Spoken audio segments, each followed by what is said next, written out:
recording just because. Yep. And now we're stream cornerizing. Come on, load. And There that we go. means we're about to be live. Hey, we're live. Whoa, what's that? This is definitely 6:30 a.m. like we expected to be. And welcome anybody who's on to the Genus Brewing live stream. It's a live stream brought to you 100% by beer. Mm-hmm. Sorry, I'm doing my Discord stuff. Give a couple of minutes while people tune in. And while we're doing that, let's give a rundown of things that happened in the tap room this last week. So first of all, we were able to make I think 2 beers this last week, depending on where timeline kind of fits in. Hey, Sam. Sam B, yo! One beer that I made I'm really excited about. I made a super hoppy, like a palate wrecker style West Coast IPA. Oh, nice. Yeah, we went all in on just making it a monster. We used hop oils. It's a West Coast style. Tons and tons of hops. All like, dank, piney. Used an overall big hop load. So we used lower alpha hops because we're using hop oil. So I wanted like that extra bitterness. John Akio, good afternoon. And Nocturnal, do you think me and Peter watch sports ball? We watch all the sports ball. Jimmy Chase, hey, we were just talking about you because I used the same thumbnail from last week, which means your face is on this video. What's up? And Yeast and the Beast, I don't know if we're actually real. We might be a simulation. AI is pretty powerful these days. Or we might be a figment of your imagination. It's all in your head. But that sounds fun. I'm excited to try that beer.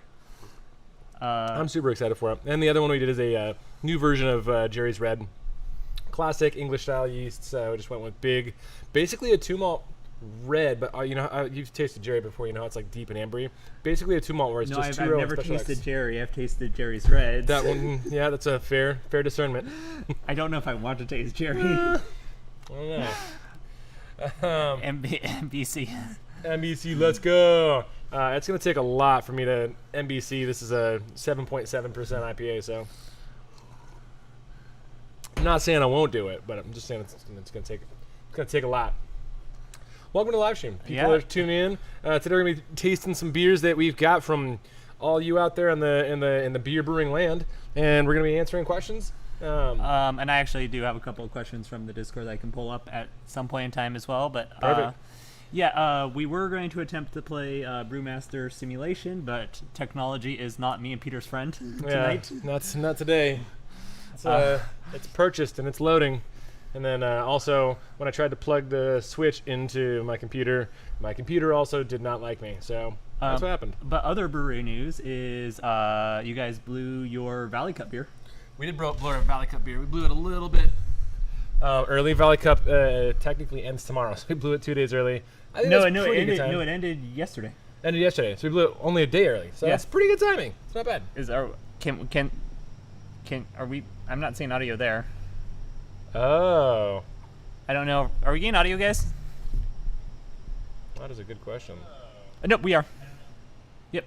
We're getting audio. Yeah, it's line 2. Yes. Okay. Cool. Properties sound good. Yeah. So we're getting it. Yeah. So Valley Cup ended yesterday.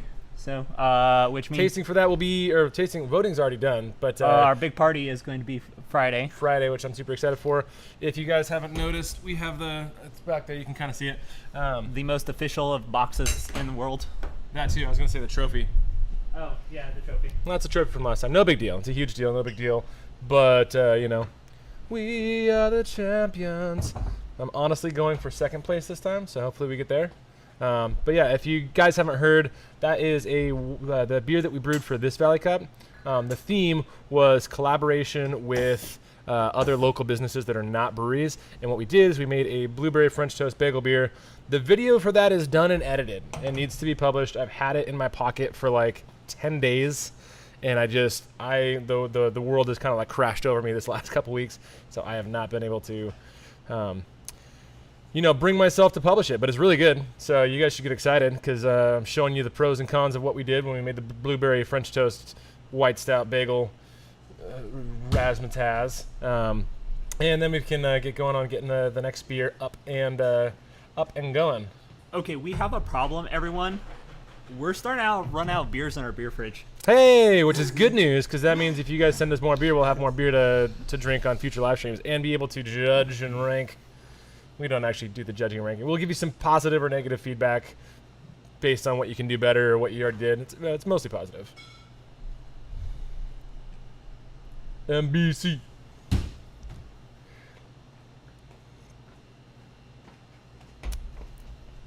So yeah, the Valley Cup competition is going into Steady Flow, which if you're in Spokane, few of you are, but Steady Flow is pretty close by. We're gonna do a mass party, so we'll let you know next week if we took down the dubs or if we took down the not dubs. If I took down the dubs. If Matt took down the dubs.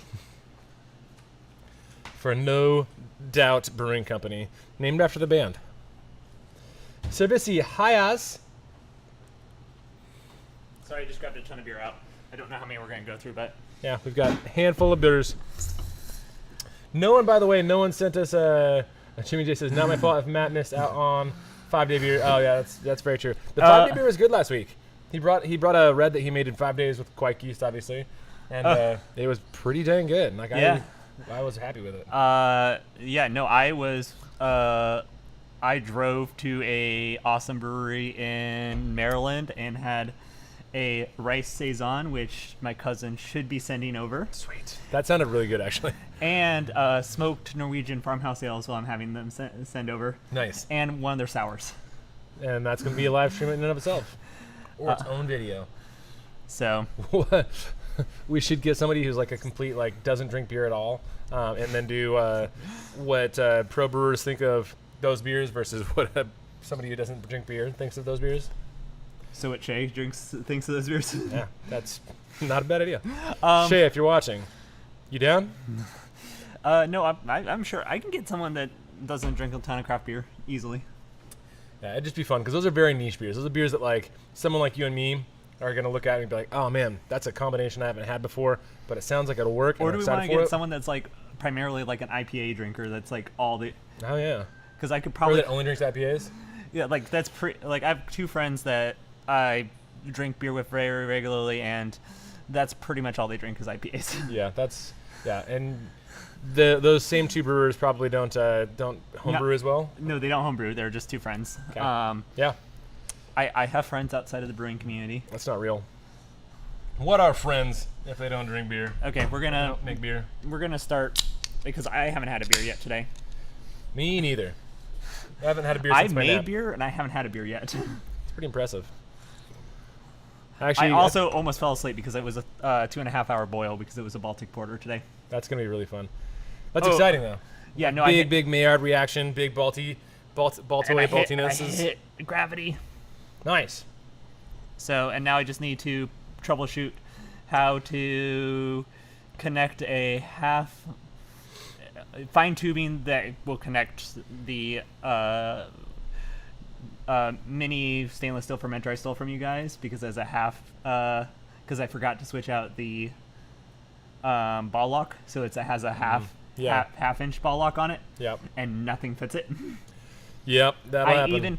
I even came here, walked straight past Shay into the back of your brewery and just started rooting around for stuff. I'm pretty sure we have we probably have the thing here, but you also might just have to go to a hardware store. I'm gonna just go to a hardware store tomorrow.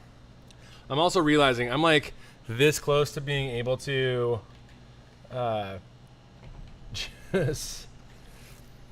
just play in a mirrored position.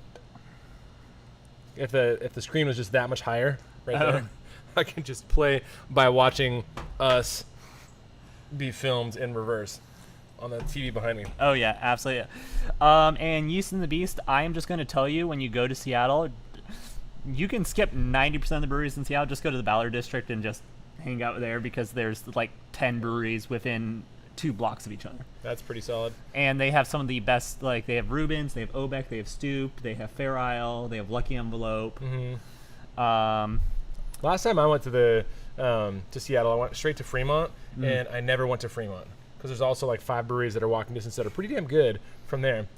Brews Buzz. Good day, guys. Finally getting to watch a live stream. Oh, hey, it's Tuli. Oh, nice. Thank you so much for the super chat. And awesome. Glad you're on. The Ballard District. It's like just north of downtown Seattle. I have no idea the geography of Seattle. I'm going to be honest there. I don't know where Fremont is and Ballard is. I think Fremont's here and Ballard's here. Something like that. Yeah. No, so yeah, Ballard is like right next to Fremont. All right, someone with really good video editing skills, take that and then put the map of Seattle over it and see how close we were with our hands. Yeah. Yeah. So right now we're drinking an Adam Chumbly beer. I figured that was a good start. Always good to start with a little chumbles. And it's his standard cream ale? Yeah. It's just a standard.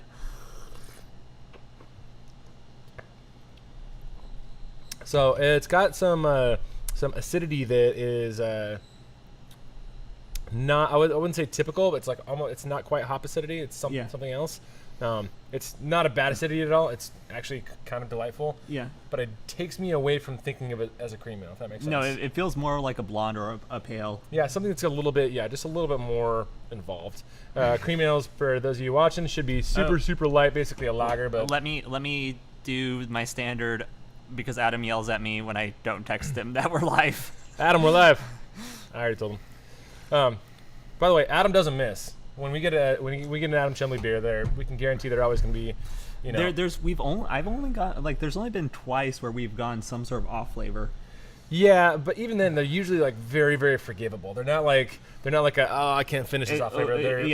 Not like a big diacetyl ball or anything. Usually it's just a heavy astringency is what I've noticed on some of his IPAs. Yeah, I mean that's But IPAs are hard to do as home brewers. Yeah, it's true. They're hard to do as professional brewers too, but that's. I don't know if the astringency I've ever gotten is like heavy, but I could say like maybe just a little bit like of a separation is kind of how I think of it in my brain. Like it's almost there, but it's not. The connection. Yep. But and also, while we're talking, feel free to ask questions. Absolutely, Patrick Sandy, what's up?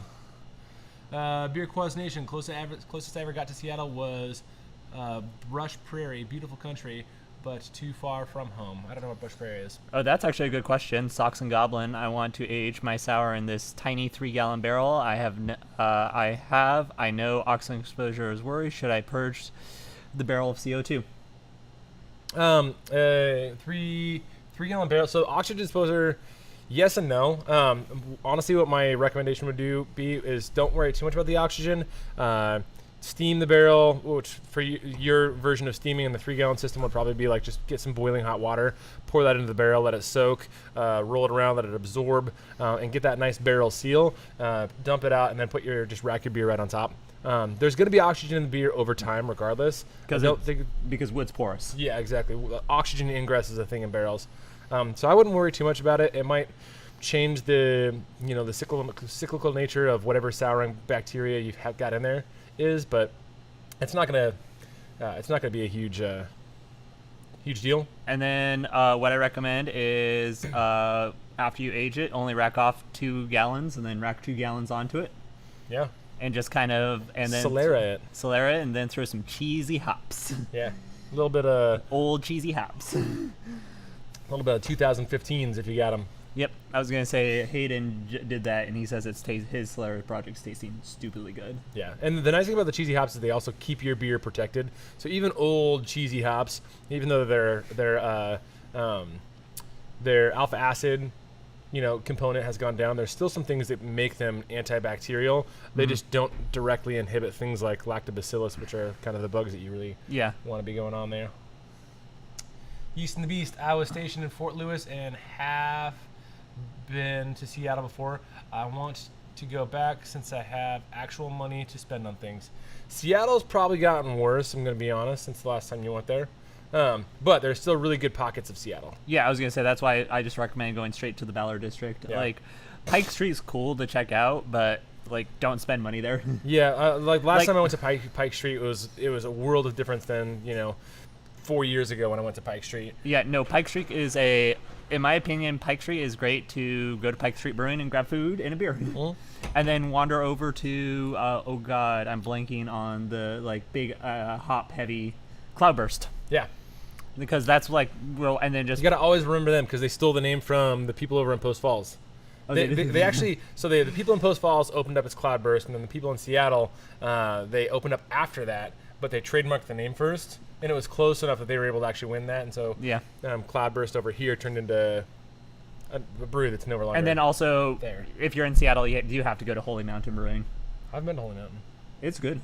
I've enjoyed I haven't been to Holy Mountain, but I've enjoyed all their beers I've gone over here.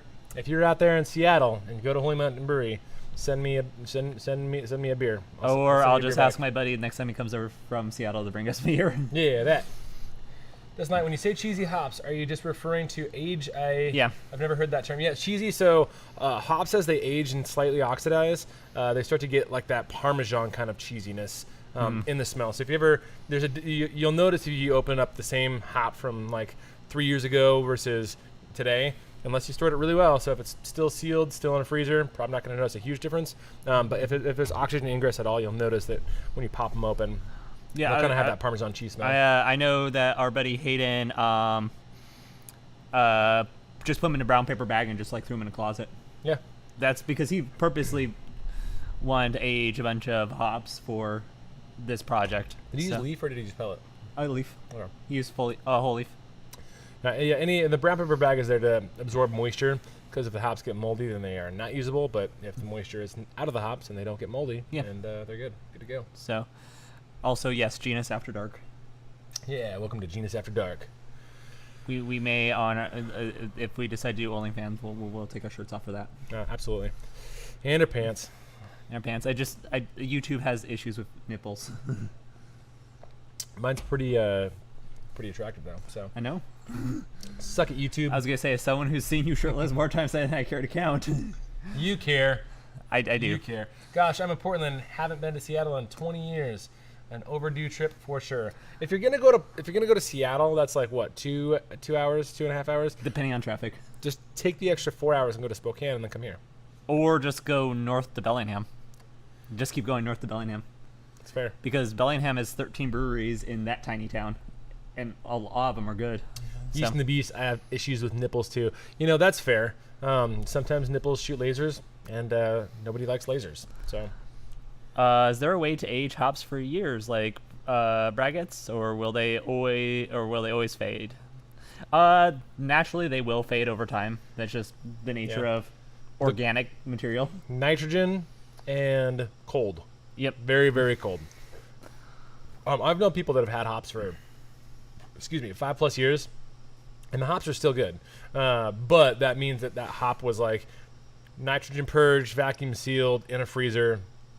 And there's actually some studies against vacuum sealing too, because sometimes they say that it actually crushes the lupulin glands and expresses the oils, and the oils don't make it to the final whatever. Also, hey Funky.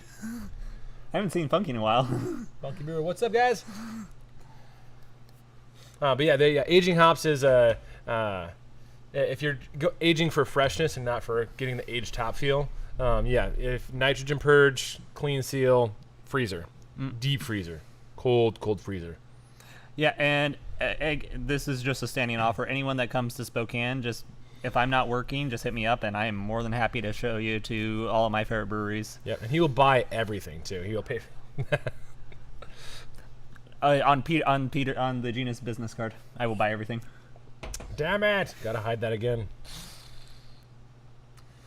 Yeah, my work schedule is aligned with you guys now, which is great. Oh, perfect. But yeah, no, there's 30. I just counted last night. There's 38 breweries in Greater Spokane area now. Nice. And that's not counting the breweries that have multiple tap rooms. Yeah, the two of them. Yeah. If you go outside of Spokane to like, are you counting all Coeur d'Alene and stuff? No, like that? I am. It's Cheney to Green Bluff, South Hill to Liberty Lake. Okay, yeah. So that's like that's all of Spokane. That's the Greater Spokane area. Yeah, but if you go Post Falls and Coeur d'Alene, then I think we're almost to 60. Yeah. So and that's all kind of the same drivable distance. So like so from where I'm at, centralized in the valley. That's why I consider Coeur d'Alene basically the same as downtown or Green Bluff. It takes me 20 minutes to get to downtown Coeur d'Alene from Liberty Lake, which is legitimately the state line. Yeah. And it takes me 20 minutes to get to downtown Spokane. So if you count all that from our centralized location, there's 60-ish breweries right now. And Adam, we're drinking your cream ale, and it's because Peter decided to have a fun run with his this morning at 5K. It's true. I did have a fun run. And it was fun. And this is the first time him and his wife have actually ran together. And we've got pictures to prove it. Also, follow me on Strava, you guys. Just all of you follow me on Strava. Even if you don't run, get a Strava account and follow me, because I have athletes that I coach that have more Strava followers than me.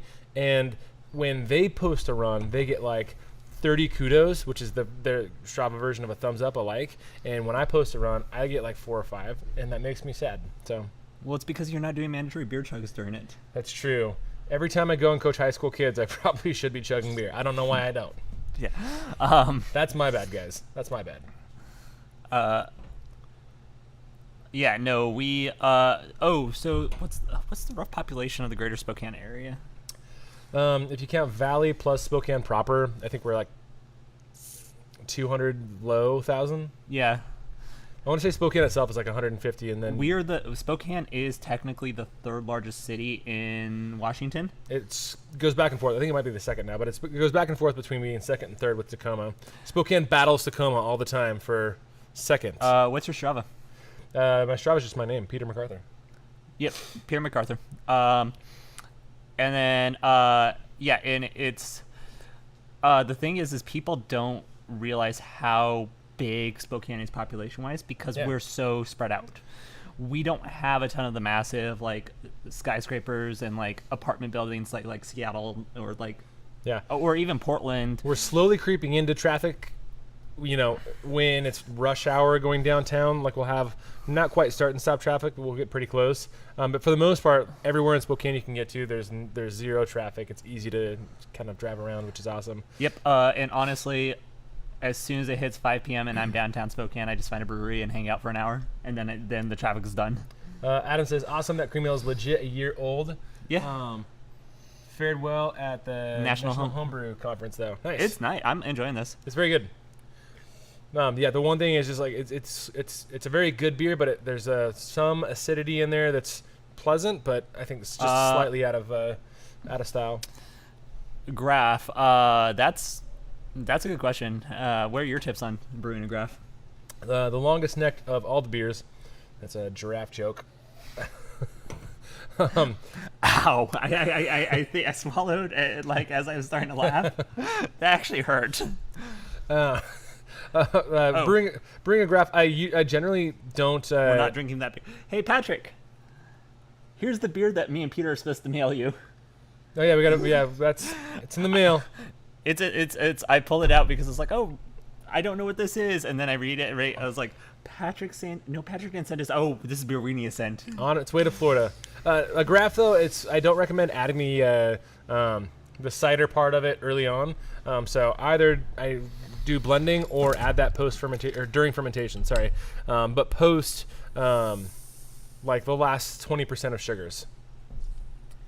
The reason being, this is one of my beers, so I'm being very cautious on opening. Might be exploding. The reason being, it doesn't look like it. If you have too many simple sugars, dilution-wise, in beer, as it's fermenting, sometimes the yeast can get lazy and they'll produce different flavors, and they'll favor the simple sugars over the non-simple sugars, and so sometimes they can get a little funky or just lazy. The head is actually, this held its carbonation. This is like a perfectly carb bottle. Nice. This beer is only approaching 9 months old. It's got a little... It might have oxidized a little. Yeah, a little funky. It's not super oxidized smelling, but it's like a little... I'm just looking at the color a little. Cheesy? This is the ginger wheat. My ginger lime wheat. Overall, I think it's actually still faring pretty well. This is the beer that you guys mentioned in the live stream last week. Oh, really? When we were talking about, someone asked about wheat beers. Oh, gotcha. And this is my go-to recipe. Very nice. Okay, so so Sebastian, do you believe in more microbreweries is the better? Does everyone still make a living out of it? Depends on kind of the needs there. I do like neighborhood breweries. It's a rough question. I think the mindset of breweries needs to change, and I think that's a. Mm-hmm. If we want to go into the business topic, that's a really deep conversation to have. The more the better is a good mindset, because it's the more we push away from the big microbreweries, and that's kind of what people used to say as the big argument was the more microbreweries the better, because we are taking from Anheuser-Busch basically and not taking from each other. It's to the point where localized, even in a spot like us, that's not the case, and the idea that people go into owning microbreweries for distribution, for like, getting beers on tap locally and everything like that, that's becoming very, very competitive. So if you're trying to get a scalable, even localized distro model, then the more the better is not the case.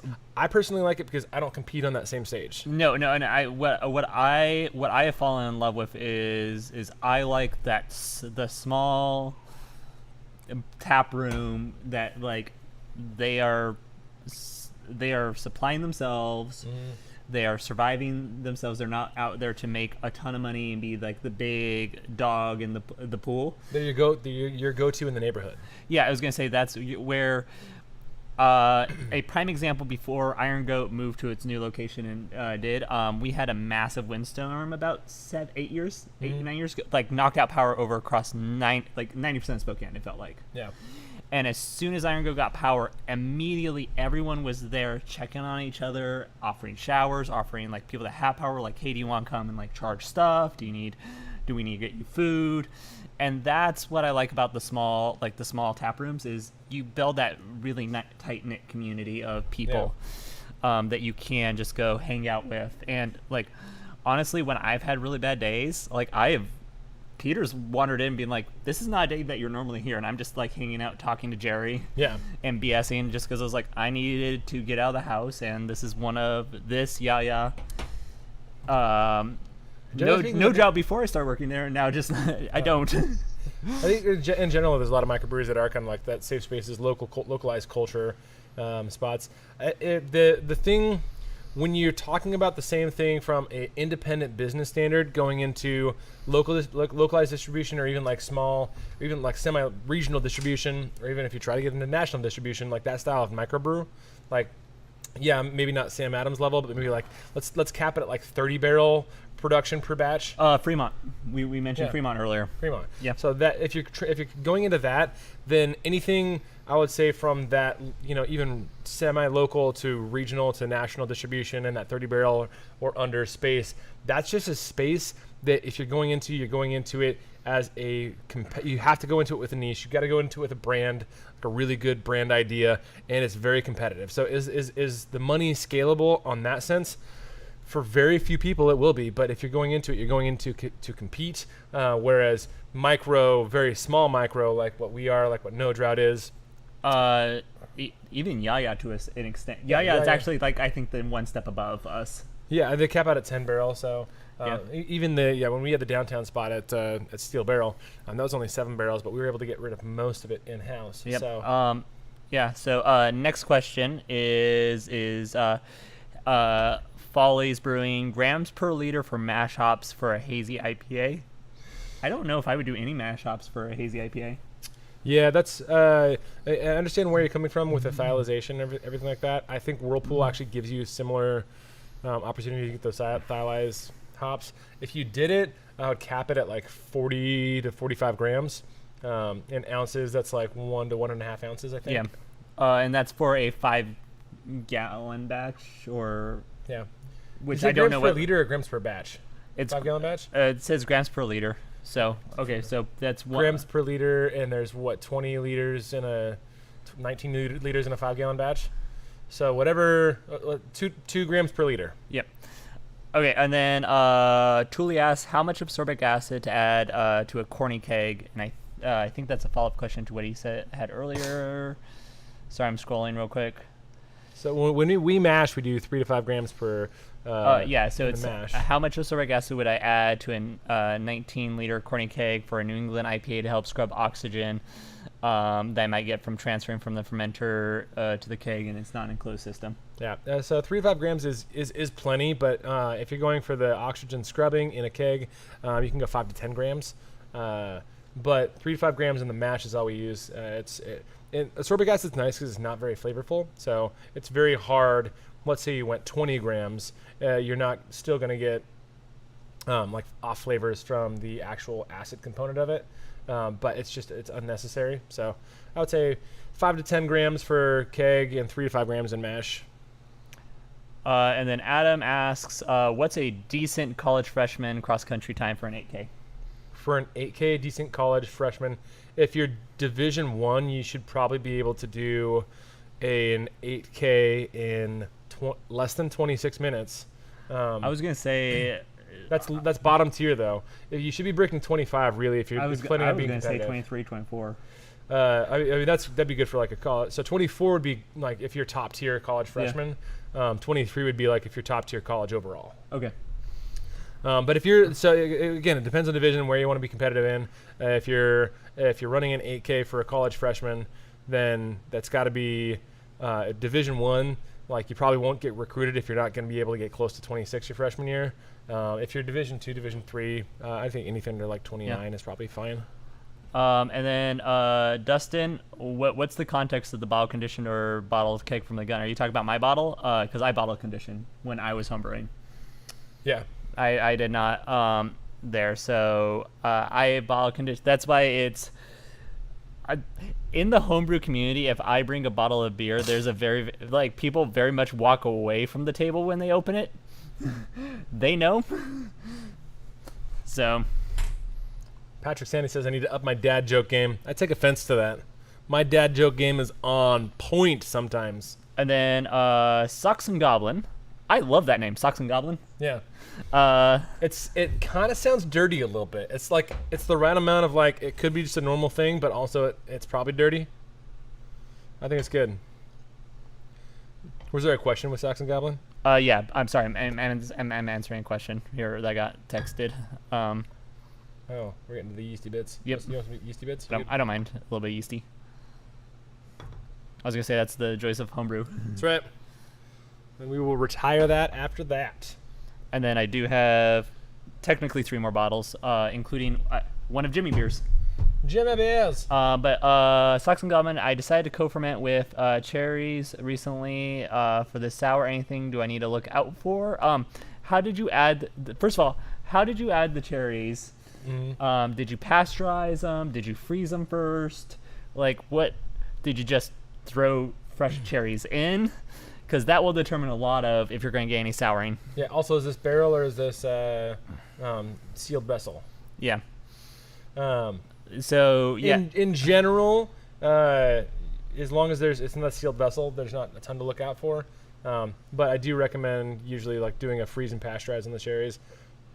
Any fruit I recommend freeze and pasteurize now because like after talking to you and actually doing it for my mead. Yeah. It helped pop all those cell walls. Yeah. So I got more flavor. You get all that big juice flavor. Plus you're not risking any outside wild bacteria that could compete against your. Yeah. So it's frozen in a sealed. So I don't think frozen going into a sealed vessel. I don't think you're actually going to run into too many options for issues on souring. Yeah. I mean, just make sure that with the sugar content and the long-term aging, you're not getting too much pressure built up. And then Dodge and Burn Brewing, yes, you do need to send us your barley wine. Make sure that you also let us know. I always like to say on a barley wine, let us know when you brewed it, because on anything. Yeah, on anything. If you send us beer, package on date or brewed on date, and then brewed and package dates that'd be ideal. Yeah. And especially the reason I say barley wines is because I think that my big issue, I'm not a huge barley wine fan. But that's because for so long, when I go into a brewery, they'd be like, "Oh, barley wine," that they brewed 2 months ago. Yeah. And it's so green and just. And I did one 2.5 years ago that was designed to taste like an imperial, like a super imperial IPA, and so we were able to put it on in 5 weeks. Yeah. And then we called it the super imperial IPA, but it was heavily Maillarded, and some of it was put away to store, and then we re-released the exact same beer in a year and dry hopped it. And then we had a dry hop barley wine. It was the same IPA the next day. That was a really, really good experiment, and it went well too. That was probably the fastest we've sold a 10+% beer. So Jason, when dry hopping into a half barrel conical, is there a good method for dry hopping with whole hops? I tried this once and found the hop bag damp and floating. So I know that Homebrew for Life was kind of the first that started mentioning, at least what I saw online, was mentioning using the magnets. Yeah, I think Homebrew for Life learned it from Apartment Brewer actually. Oh, okay. So, I need to watch more Apartment Brewer episodes because I really do. But I know that Do Brew Stew, he actually has mesh like containers that he puts the magnet in. So it's not like a bag; it's like an actual like, so it doesn't have the weird like shape, which works out great there. But that's an easy way. If you, depending on the top of your conical, you can get, and this is just going to be more money, but like an air, like pretty much an airlock that you can put the hops in, close it, and then drop it in. Yeah. But he's also saying it was damp and floating, so the magnet is a better trick because the magnet's going to have weights to it that sinks, and so the magnet's going to pull that hop bag down. Whereas the hops in the hop bag or the hops loose are not going to do that.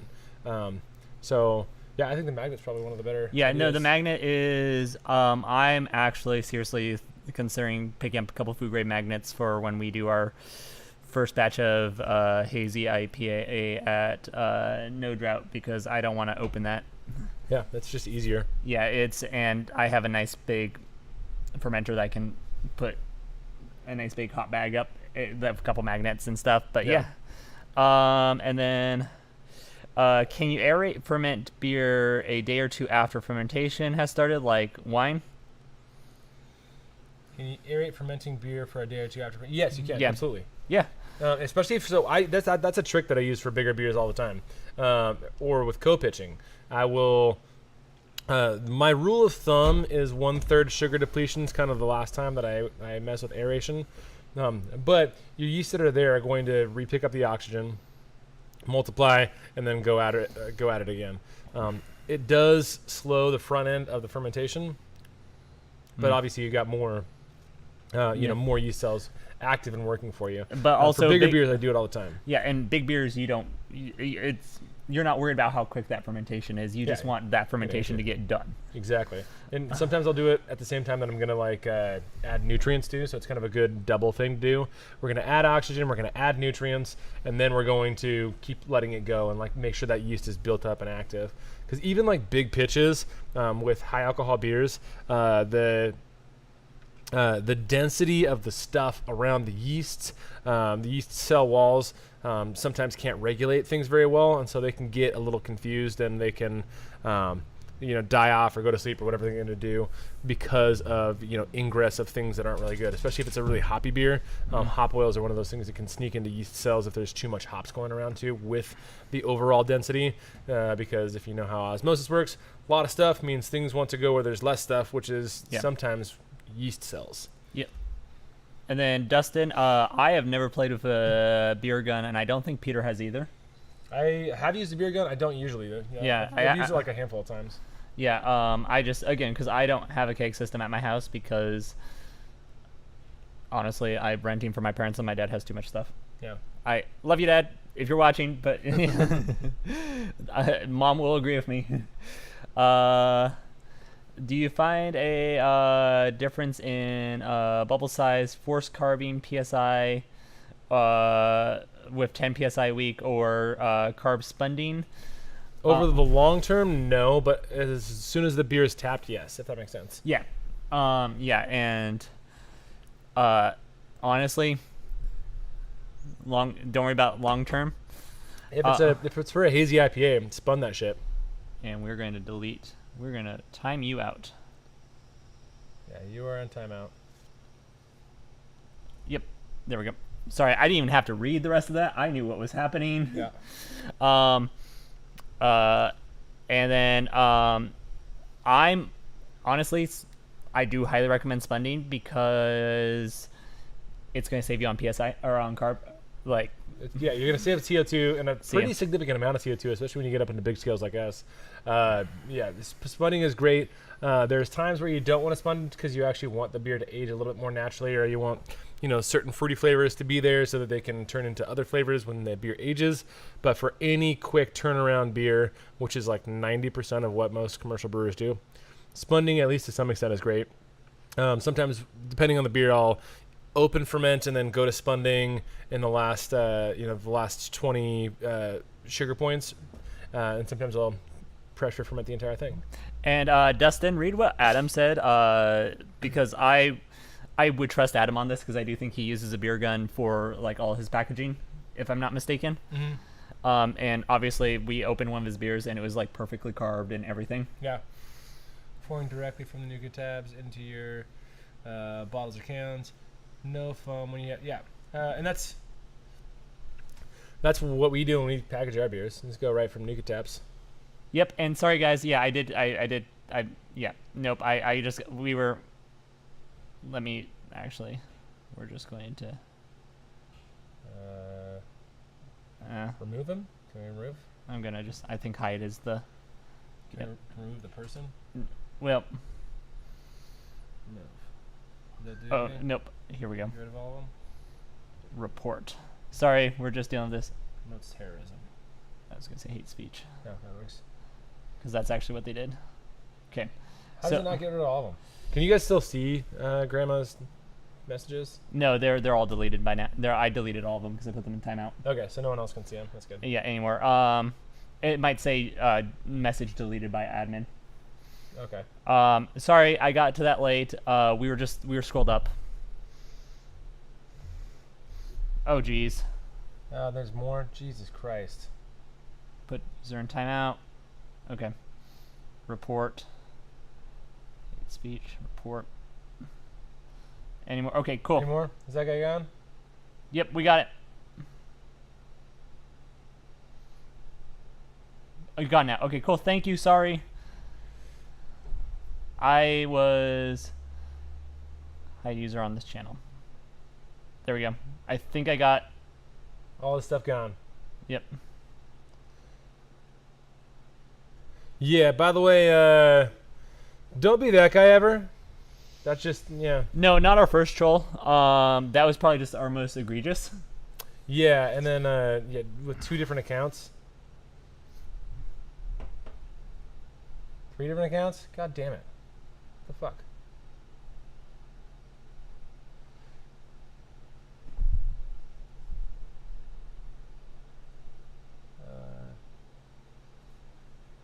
That one I will show. Yeah, that was fine.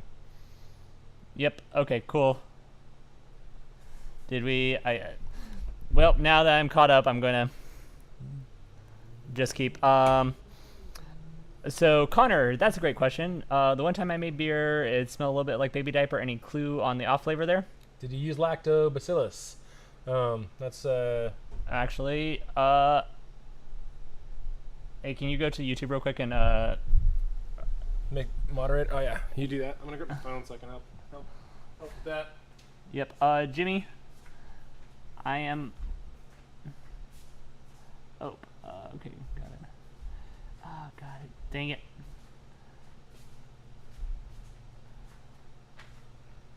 Jimmy, you're a moderator. You got it? You figured it out?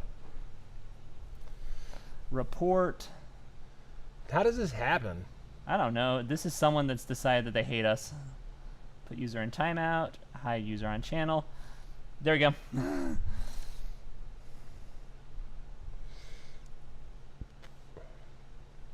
Anyways, butyric acid comes from 2 different known sources.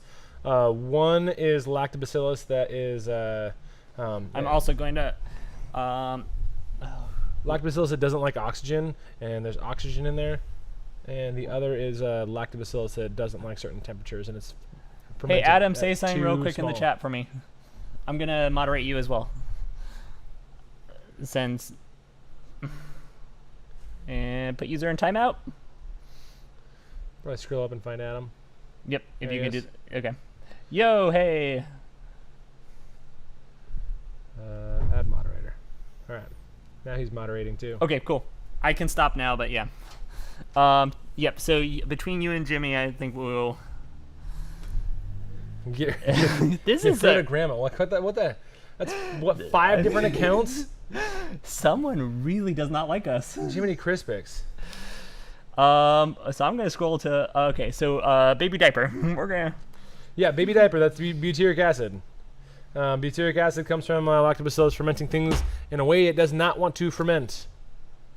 Jesus, 6. Hey, whoever you are, that's. Yep. Okay, Jimmy's got it.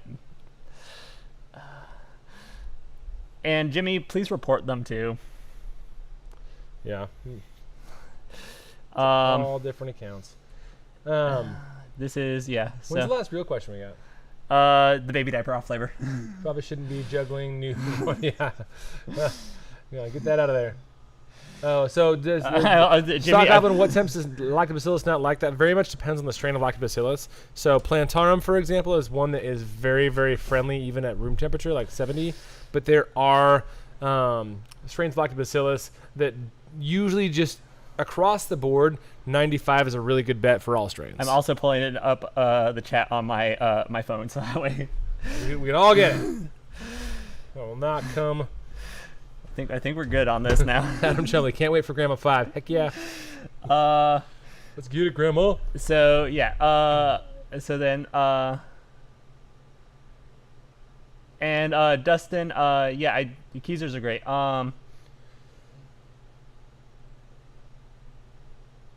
Okay, so I think this is the. Patrick, we'll come set up your kegerator if you pay for us. That's right. We're on our way. To fly down there. We'll be seeing a hothead wheat soon. For Grandma. Okay, so this is the actual question. So Cyber Bob 1 UK. I brewed a pail with nothing but 150 grams Whirlpool at 80 C for 1 hour, fermenting under pressure. Pressure transfer to a purge keg. What caused loss in flavor after a few days? Sorry, what was that? Brewed a pail with nothing but 150 gram Whirlpool for 80 C at 1 hour, ferment under pressure. Pressure transfer to a purge keg. What would cause a loss of flavor? And be there for a couple of days. Could be from the type of yeast you used. There's a small chance. Could be. So depending on how you whirlpooled it, was it loose whirlpool or was it not? Mm-hmm. That's the things that I can think of. I also don't. What was the grams in there? 150. 150 grams. Mm-hmm. So that's what, 4 ounces, something like that. 5 ounces. Yeah, that's a good amount. That's what I recommend. So if your whirlpool is under boiling temperature, especially if you've got a lid on it, that should stay in there. There are yeasts that do different things to change the hop oils that are able to get there just with whirlpool. But the vast majority of them are going to either transform those yeast into more aromatic flavors, or they're going to keep the aroma from those hops and the flavor from those hops in there. Okay. So scrubbing is my my best guess on that one. Okay, cool. We can go back to our other video thing now. I think we're good. No more grandmas? No more grandmas. What temps does it not like? Oh, I answered that that's for the lactobacillus. The lactobacillus, it's very strain dependent, but most strains enjoy 90 the best and don't like cold temperatures. Did I skip your question, Joe? I'm going back. Sorry. Well, plantarum is one of the strains, and that's one you can find in Good Billy. The plantarum is totally cool with like 70 degrees. Joe, re-ask your question if I missed it. Sorry. We will find. There's a lot of grandmas in there that are a lot of angry grandmas. Grammifying. My question. Oh, here it is. Okay. My question was building a lager starter. Is it better to grow at ferment temperatures or safe to grow at room temp? Safe to grow at room temp. Yep. Totally fine. The one benefit you get from lager fermentation temperatures is oxygen ingress, or the amount of oxygen that your starter wort can hold is higher. But there's plenty of it even at, like, let's say 70 degrees. So yeah, totally fine to grow at room temp. Yep. And then Jason has simple sugar additions were discussed earlier, grain bill ratios, or general guidelines. Simple sugar additions don't go over 20% is kind of a general guideline. Yeah. And then while brewing today, Yellow Jacket flew into the kettle earlier during the boil. Moral country, warn people that may have bee allergies. That's not gonna. Yeah. No. Any component from the bee sting that would possibly even get into the beer is going to either scrub out with yeast or it's going to sediment out before it gets into the final beer. Yep. And then Jimmy was talking about the hothead wheat was the Kvike. Yeah. That he talked about last week. Having the mango flavor. Oh yeah. No, I don't remember that. I may have been drinking at that time, but yeah. So we need to brew one. Yep. Have you ever in your life used S189? I've been chatting with Savage Homebrewing on Instagram. They've done a bunch of lager experiments and settled on this as a house yeast. I don't know what that yeast is off the top of my head. That's the Swiss yeast. Swiss. Okay. It's a lager strain as well. But it is, I have for a while, it was one of the first yeasts that I actually experimented with outside of 3470 being like fermenting warm. And the first time I used it, I hated it. So it took me a long time to use it again. Since then, I've gotten really good, subtle fruit flavors, but like not anything like crazy. I do really like it. But I ferment it. I have not retried fermenting it warm. I've only fermented it on a proper lager schedule since then. Yep. So. And then Dustin asks, what's your favorite specialty grain to add to an extra for an extra stout? I honestly just like a good I'm not huge my for an extra stouts. I just like a good solid just roasted barley or black pan. I don't add a lot of specialty weird roasty malts to that. Yeah, I like to keep it simple. If I were to do it, it'd be like high flavor on the flavors that I want. So it'd be like melanoid or aromatic or something like that. But other than that, it's pretty simple. Yep. I'm gonna say it's your turn to rinse out glasses. That's fair. But good base malt. A little bit of something like I call it like bready, like that toasted bread, that nice. Oh, so the yeast that Adam mentioned is the yeast that Clawhammer uses for their pressure fermented lagers. Oh, interesting. I haven't pressure fermented with it either. Yeah. And then and Patrick, hell yes. He said if we were in Tampa, we have a place to crash. Sweet. I'm totally down. I was going to be in Tampa not too long ago, and then there was a giant storm. Honestly, Shanhei. What do you think about using Lucha instead of, say, USO5 in American Pale Ales and West Coast IPAs?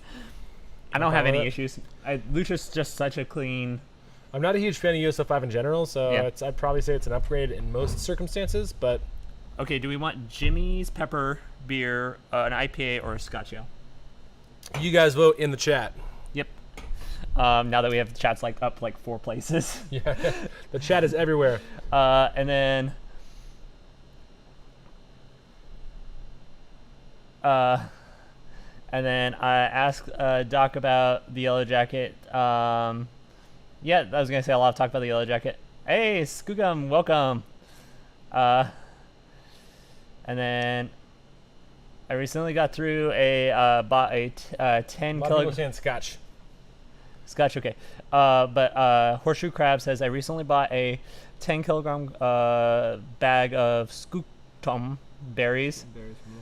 Orchard. I was debating between making a Skoomberry pastry stout or a milkshake IPA. 10 milkshake IPA. Or both. That's enough berries to do both if you're doing 5-gallon batches. It's true. That's more than enough to do multiple batches, I think. Full disclosure, I have zero idea what a Scootenberry is. Yep. Maybe describe it with us. And yes, what we talked about aerating beer earlier. That's oxygenating the beer. Yes. Pure oxygen is always better than air, by the way, because no bacteria and stuff. Thanks, guys. It was a loose hopped whirlpool fermented of USO5. However, the lid was off. I guess this is where I went wrong. Okay, that makes sense on the losing the hop flavor on the pale ale. And then Foy asked thoughts on aromazyme? Aromazyme? Oh, aromazyme, yeah. It's difficult to use, honestly. It's a cool concept, but difficult to get good. Also, I think the only beers in the beer fridge now are my mystery beers and Adam Chumley's beers. Nice. So, which my mystery beers are very much mysteries because they are older than you guys have been at this location, some of them. Nice. Oh, whoa! This is. Speaking of mysteries, This is a Scotch ale. so a little bit of an extra psst on the Scotch ale. I will look at who it's from here in a moment. Is it on this thing? I Scottish ale for from Darren. Darren Darson's. Nice. Yep. I don't pressure ferment at all. I keep trying to like move my mouse over to Yeah. Okay. So first of all, can you dry hop during fermentation? Yeah. Oh yeah. So for a lot of so my original, like when hazies first became a thing way back in the day, during fermentation dry hopping was like what I did, and the reason was this is before all the information about biotransformation was out, but I knew that biotransformation was a thing, and I was pretty much open fermenting all my beers at the time. Yep. So it was a safer way to add hops and have to open the whole thing and then add hops and then close it.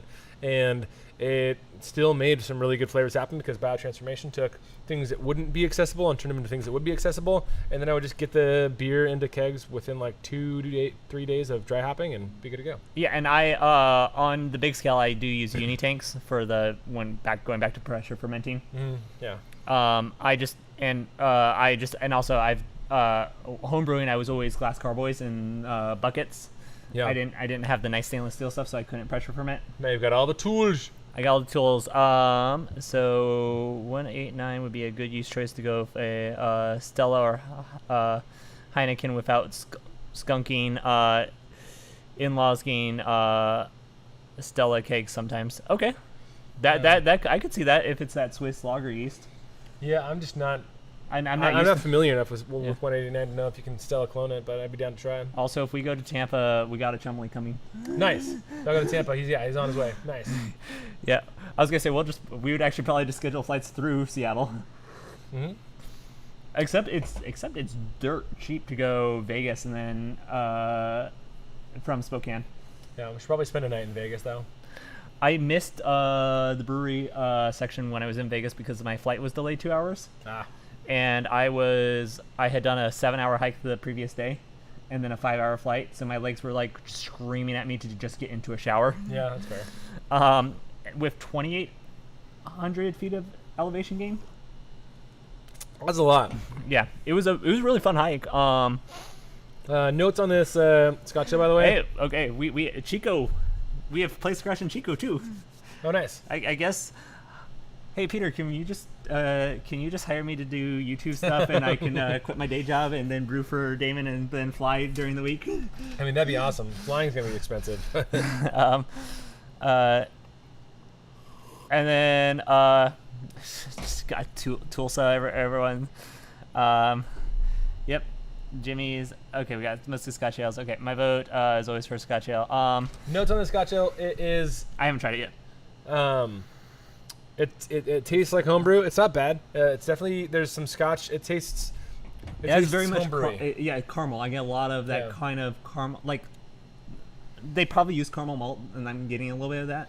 Yeah, it tastes a little bit like over acidified from the way that it was carbonated too, and I think it went into based on the proteination. Yep, that's a word. That's I'm getting on what you would maybe call the lacing or something like that. I am guessing that it went into the bottle without being fully finished. So there are some starches that are slow to ferment, but still needed to ferment that went into the bottle, and that's why it's a little bit over-carbonated. Yep. And then Connor asks, have you guys used Kitasan without Carousel? Without Kisosol. Did it work? Can you use findings in carbonated beer? Yes and yes and yes. The thing with Kitasan and Kisosol is that they work not only based on the different proteins that are causing haze in your beer, but also based on the pH of your final fermented beer. And we almost always use it in the final carbonated beer, and we spunned, and so the beer's always carbonated. So in our unit tanks, we'll put a little side class on, load it up with whatever the Kitasan or Kisosol, and then we'll dump it in. We'll usually do a little CO2 scrub with just a bottle of CO2 to kind of churn everything up, and then let it settle. But for, I would say probably 60 to 70% of beers, Kaidasan by itself works. Yeah. But with Kisosol, that's nearly 100%. For rebuilding that old Brett pack for mead, would table sugar work since I'm going to be using it to go into honey next? I think so. Yeah. I don't see why it wouldn't, Jimmy. Yeah. And then I don't know what you're talking about, Joe. I'm not a big fan of this, but I'm not sure what the problem was. It looks like pretty cool to have in your collection as a gift as you're a collector or as an art piece for a friend, I hope. I'm not a big fan of this, but is there a start like a first part of that? Or I don't know. Hey, I'm not a big fan of this, but I'm not sure what the problem was. But it looks pretty cool to have it in your collection as a gift to you as a collector, and as a art piece for a friend, I hope. I don't know. And Jeff, yes, because I was making beer at 8 this morning, and Peter was running a race. Yes, we were not available at 8 in the morning. Not this time, but every single other Sunday we've always been at 8 in the morning. Yep. And we might, if people like this, we might do a little bit of rotation back and forth, because it was nice to actually be done with my brew day at 4. Well, my thought with doing the PM ones is it'd be great to do for like if you wanted to do a Q&A style thing while me and Peter play video games and drink beer. Exactly. So it wouldn't be a strict like, hey, formal setup, we're going to talk about a certain beer topic, we're going to talk about a certain beer style. This would be a lot more like, hey, ask us questions while we play video games, which you can see the video game in the back. And I'd probably pick up a bunch of beer from local breweries. Oh, yeah. Or and stuff. So anyone oxygenate your beer with pure O2 doesn't make a big difference. That's honestly what brewers do, like professional brewers do. Yeah, it does make a big difference. Yeah. The oxygen to ingress rate when something like nitrogen is in what you're oxygenating with is much lower because the volume it takes, the air takes, is mostly covered with nitrogen, and nitrogen is mostly not soluble, so there's not a lot to get oxygen into the beer. And then it's a lot longer. Sebastian asks, do they say open ferment from lagers is the traditional way? Do you find lagers do better then? I have done it both ways. I have made great lagers open fermenting, and I've made great lagers pressure fermenting. I would say it's more yeast dependent than anything. Yeah, that was what I was learning when I was going before I start the other brewery I was going to start working at, and then switched. And then Adam, I did not get to try your red. Two people decided that they were going to drink it without me. Was that me and Jimmy? Yep. We drank it last week. Yep. And it was good. And I didn't text you because I was currently across the country visiting a brewery. My vacation I hit 19 breweries and then 1 German beer bar. Nice. It was good. And then Cascale without the usual equipment episode. American ingenuity stuff. So you want us to jerry rig a Cascale? Yes. Yeah, I've wanted to do that for a long time. It's just one of those things that like I have all the equipment and I have it as equipment that I currently don't need to use, but I just don't. A lot of people are liking the slot. Have the space. Yeah. This might be and it's honestly this is I like this for a Q&A because like Sundays are my main brew day, so yeah, it's easy to get down unwind. But like doing. Would you still like this time slot if it involved us playing video games while answering questions? So it'd be a little bit slower pace in terms of the Q&A part. Well, we wouldn't also be dealing with grandma at that point in time, probably. Exactly. Yeah. But yeah, we need some moderaties. Well, we do. We have 2 now. Nice. And there's a couple other. There's a couple other names that I could probably moderate, but I think two besides my personal stuff, which I wouldn't be able to moderate if I'm playing video games. Yeah. And we actually might be able to actually get Warren on to a live stream. Yeah. If we're doing video games. Warren is the assistant brewer here, right? Yeah. That's his official title. One of his official titles. He's a manager.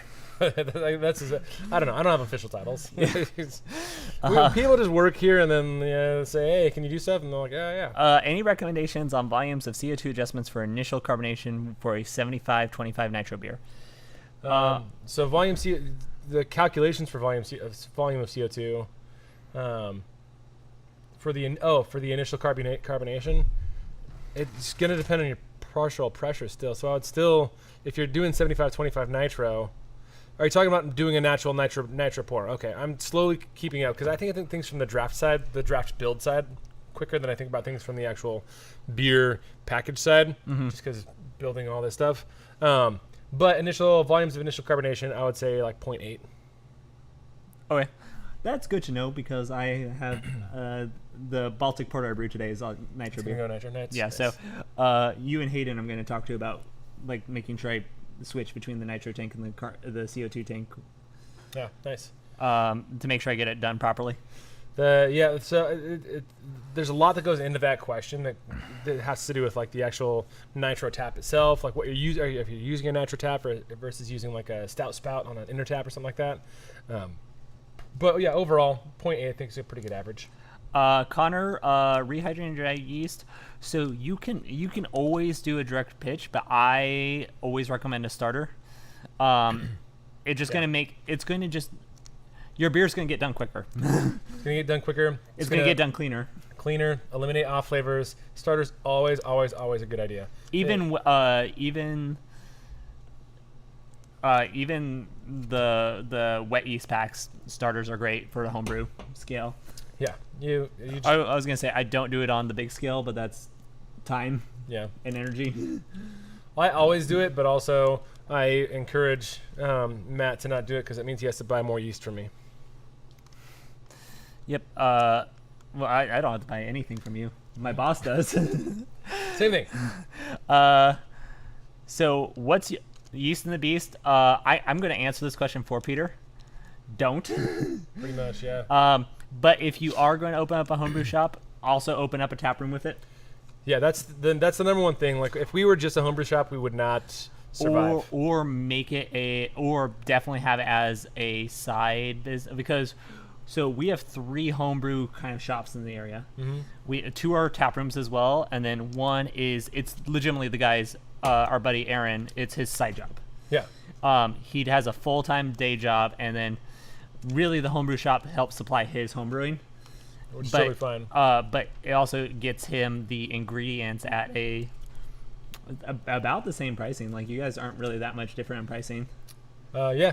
I do have a little bit more like bulk buying power. Yeah. But yeah, if you're doing it without needing it to be like a huge source of income, the hard part about it is, if you're going to be a homebrew shop on the scale that I have, it's $90,000+ in inventory. Mm-hmm.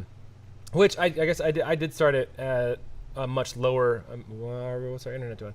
I did start at a much lower like inventory. Obviously, I started the homebrew shop with a credit card, and the max I could put on the credit card was like $10,000, and so I started with like $6,000 worth of inventory, and then slowly built up. But if you wanted to be on the scale that I have, that's like $90,000 worth of inventory, which is a lot. So if you, it's which I personally love, but that's because when I was doing my homebrew stuff, I would legitimately be like, what random ingredient am I using today? Yeah. The only way that me starting a homebrew shop the way I did it worked was because I had another job while I started. So I'd work the homebrew shop from like normal hours, and then I would go to some sort of late night bar gig or something like that, or my wife would be working the shop and I would be doing my bartending, and I'd still make the money I needed for my family. But and again, it's also when you started the shop, the purchasing power of people on the internet was not at the level that it is now. I started in a very hot, like, needed market, and so I started a little bit before Levi started the Post Falls one. Yep, which has now changed ownership like 3 times. Yeah, and the Chris, the new owner, is also really awesome. Yeah, Levi was really awesome too, but because I know that they specifically send us for certain types of malt, and I know that you guys occasionally send people down for certain things over to them. There's a lot of times, like wine stuff specifically, will be like, hey, people come in and be like, I don't have this, and wine stuff, I'll send them over there. Yeah. But we started in a really hot market where the only big major homebrew store in the city was pissing a lot of people off, and so I was seeing this online over and over and over again. So it just seemed like an opportunity for me, which is why I started.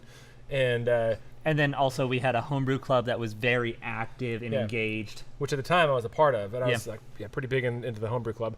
Now I'm too busy to do as much as I would like to. Except we have a homebrew club meeting here for next weekend. Yeah, on November 5th, which is going to be totally dope.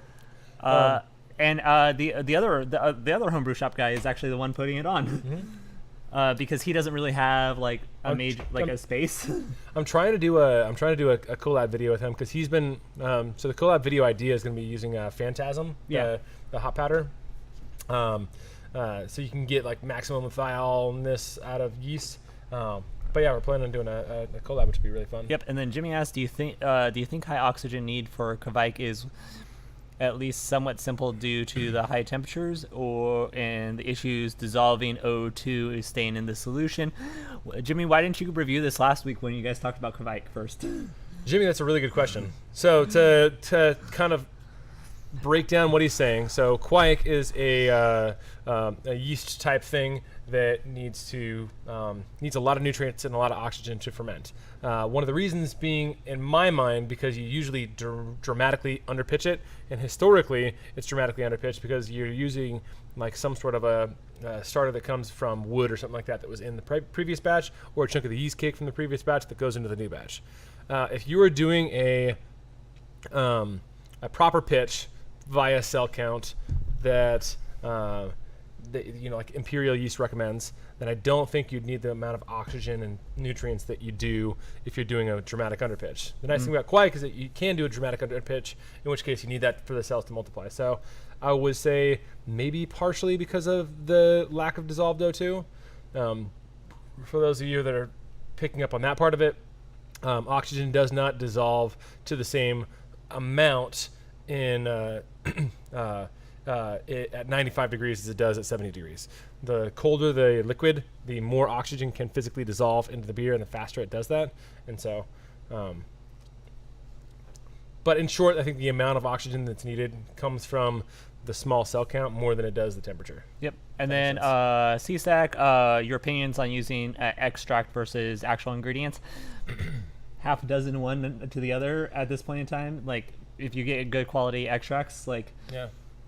And honestly, it is going to be slightly different flavor because an extract is going to taste different than the actual ingredient. I would say, but a lot of times the extract is probably the better option than the actual thing, because the actual thing doesn't usually have the flavor that you want. I like to use a combination of both personally. So if I can use a little bit of the real ingredient and then just like push it into where your brain space thinks the flavor needs to be with extract, that's my win. Yep. And well, the example I always give is banana. Yeah. What people associate as the flavor of banana is artificial banana. That banana has been extinct since like the 1920s. Yeah. It's been extinct for over 100 years. So there, but again, it's give or take. And honestly, cost of ingredients might actually be a sway on that too. Yeah. Because like vanilla extract versus vanilla beans, you're gonna save a ton of money. Yep. What's breaking back there? That's my glycol chiller. Okay. Your glycol chiller is falling apart. And Patrick, we're not currently spruce tip season. No. Spring hit me up and I might be able to get some spruce tips for you if I remember, or I'm not busy. Cask with keg will float dip tube on the side using gravity feed instead of a beer engine. I was talking about the jerry rigging a cask. Yeah. Using a keg, yeah. That's basically exactly how I do it. Dustin, night. Have a great night. Cheers, guys. Funky has, which I'm not going to pronounce any of that. If you use both chitosan and queso salt, will there be enough yeast left over for bottle conditioning? Yes. That is a factor to consider, though. So if you bottle condition, there's still going to be yeast in there. Your conditioning time might be longer. So I would not do that with an IPA, but with almost any other beer, assuming it's not tremendously high alcohol, I think that'd be fine. And then there's a lot of talk about spruce tips from Adam and Jimmy, which are the other two northerners on this. And Patrick, I am going to take this question because Peter's actually had my butterbeer. I have. It's I make a butterscotch cream ale. And I didn't get any diacetyl, like actual diacetyl, but I got. But it's a great way to kind of show someone what diacetyl potentially could taste like. Because it is a little buttery, but it's not like that diacetyl butter. Somehow it worked a little bit for me. Like it was still like the right kind of buttery. Mm-hmm. There's a curve at me. What changed time? Oh, throws a curve at me. Throw a curve at me. What changed time? Yeah, that was my bad. And Matt's bad. Mostly my bad. Well, but it made my life easier because I had a 3-hour boil today. A 3-hour boil. Which actually I cut down to 2.5 because I got tired and I was like, no, we don't need the full 3. I had a race this morning with my fam jam because Sundays are a great day to put in some mileage. Mm-hmm. So yeah, we weren't able to. Gross Michelle bananas are still available. They just are not commercially available anymore, and they taste horrible. Good to know. Yeah. I should find some and try them and make beer with them. Oh, okay. No, you're not doing that for me, Warren's Will It Beer. So next Will It Beer? Well, because I know the next Will It Beer is me and Warren. Yeah. Because me and him have talked about it and stuff, but it's trying to. Yeah, we're gonna have to get Shay on board with a regular filming schedule again. Okay, make that happen. I typically shake and crank force carb at a sextil for 35 degrees for 5 minutes. Is there a good way of calculating volume of CO2s, or is it not doable? It's a pepper beer, so I'm just pouring on top. That's fine. Do a little rinsey poo first, and then we'll drink it. Jimmy's beer. Oh, even just the rinse tasted good. Yeah. Damn, that's good. So this is a beer that we've mentioned that Jimmy's won homebrew contest. This is one of the beers that he won contest with, and this is his production beer. That's probably a little too old because me and Peter are great at drinking beer on time. Jimmy, it is clear now. That looks pretty good. Well, we've been lagering it for like 4 or 5 months. You're welcome. My cousin told me that Cavendish are what we buy. I don't know what Cavendish is. Yeah. I do not understand. That's my bad. Teach me. Do we have more than one like on this video? Yeah, because we have 20 likes. 20 likes. Okay. With 36 people. That's actually our like highest percentage of likes in a while. That's not bad.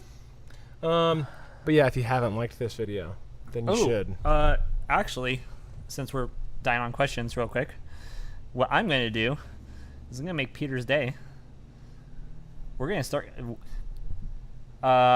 keep asking questions, but I'm going to just start going down my list of every state when I was drinking with Eric over at Steady Flow. Nice. State beers? State beers. So, Alabama, I did decide to do the Pecan Red Export Lager. Okay. We're brewing that. When we're brewing that? Maybe next month or December. We can do it. We can plan it for next. It's 1 day away. 2 days away. Technically 2. All right. If we can get something together for next, let's do December. Okay. So we'll start the and I will actually start a Discord channel about the state beers where we'll post the recipes, so that way people can also brew their version. Yeah, I think we need to have time too. We need to have like a little bit of a heads up. So if we give a month, then I can brew one the month before too, and like also. Yeah. Yeah. And do like the whole recipe building and stuff. Yeah. And a lot of these are not necessarily like we'll still have to figure out styles and stuff, but these are just like flavor ideas or what the food's based off of the state. Yeah, and you guys will have to send us your submissions too. Yeah. And then, quick question. I want to make a beer using beans. Am I crazy? No, Patrick, that's actually on my list. And actually, here's one. Shawnee, any tips from filling bottles from a keg? Yes, fill from a bottom if you can. Beer gun. Beer gun would work. A tube on the top of your tap would work. A picnic faucet with a bottle filler stuck into it also works. Hey, Breezy, no, you're not allowed to spam. Sorry, my friend just texted me. Okay. And keep your bottles cold and Star San. So I like to have really, really cold Star San for what I sanitize my bottles with. And then when I fill them, the bottle's cold, the inside is slippery, which means less CO2 breakout, less chance of foam. And then you just get to a little bit of foam at the top, pull the thing out, cap it.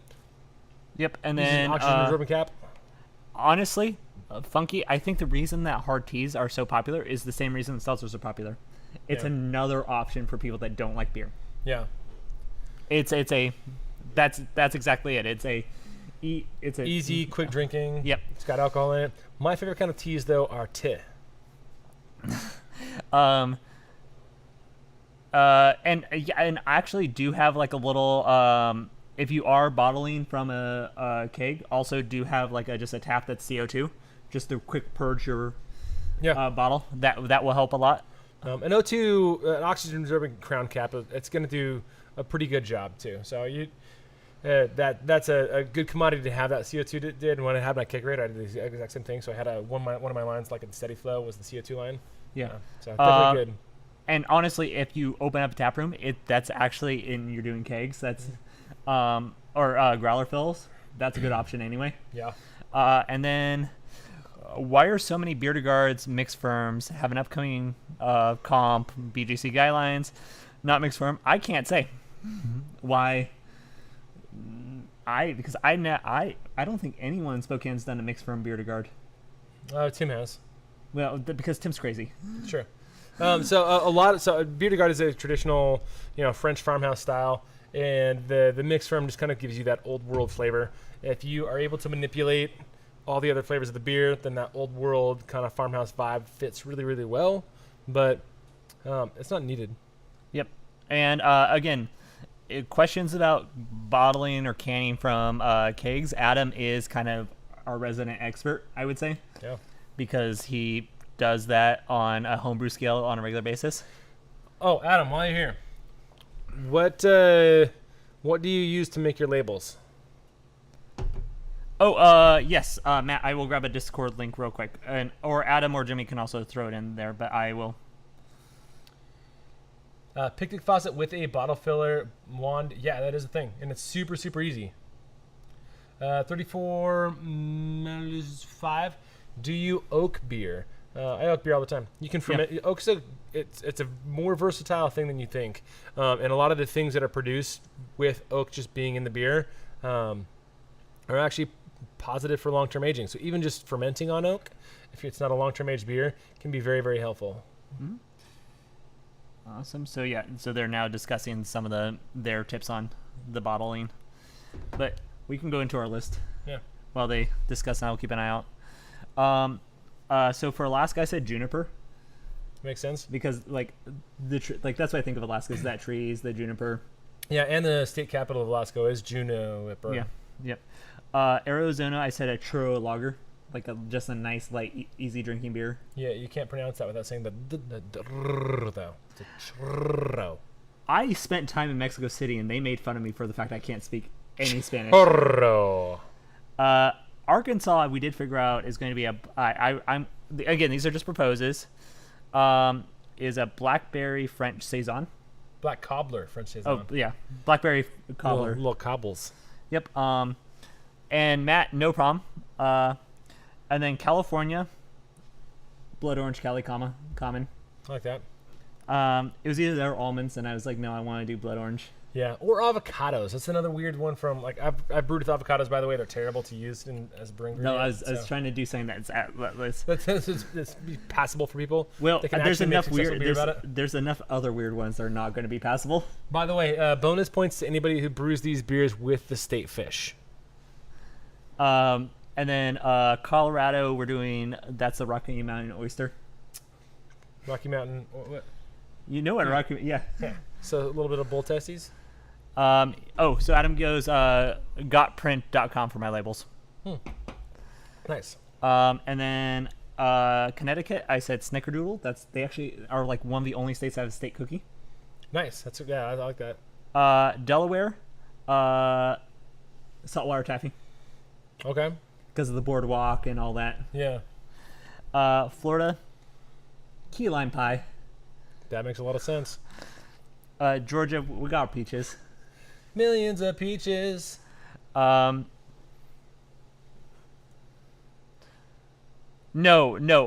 Jason, use the state fish in the beer.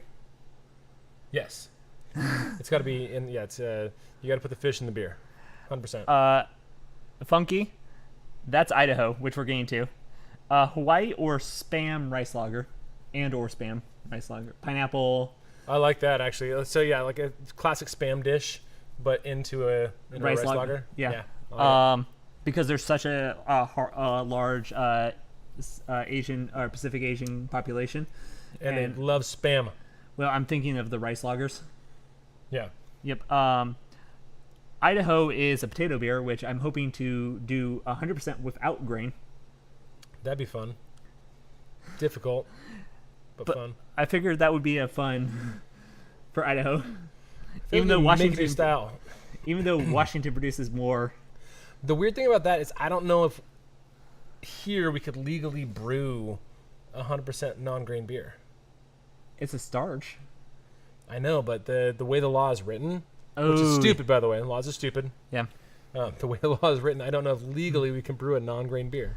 So Daniel says, Spam, Mushabi, lager, Spam, rice, seaweed. Totally down. The last beer I did with rice and seaweed was an octopus sushi beer. Yeah. And that one was delicious, so totally down. Illinois, Chicago dog inspired. Oh, okay. It doesn't necessarily have to include the dog, but that like all the ingredient type thing on top of, because Chicago dogs are a beast. Yeah, all the stuff.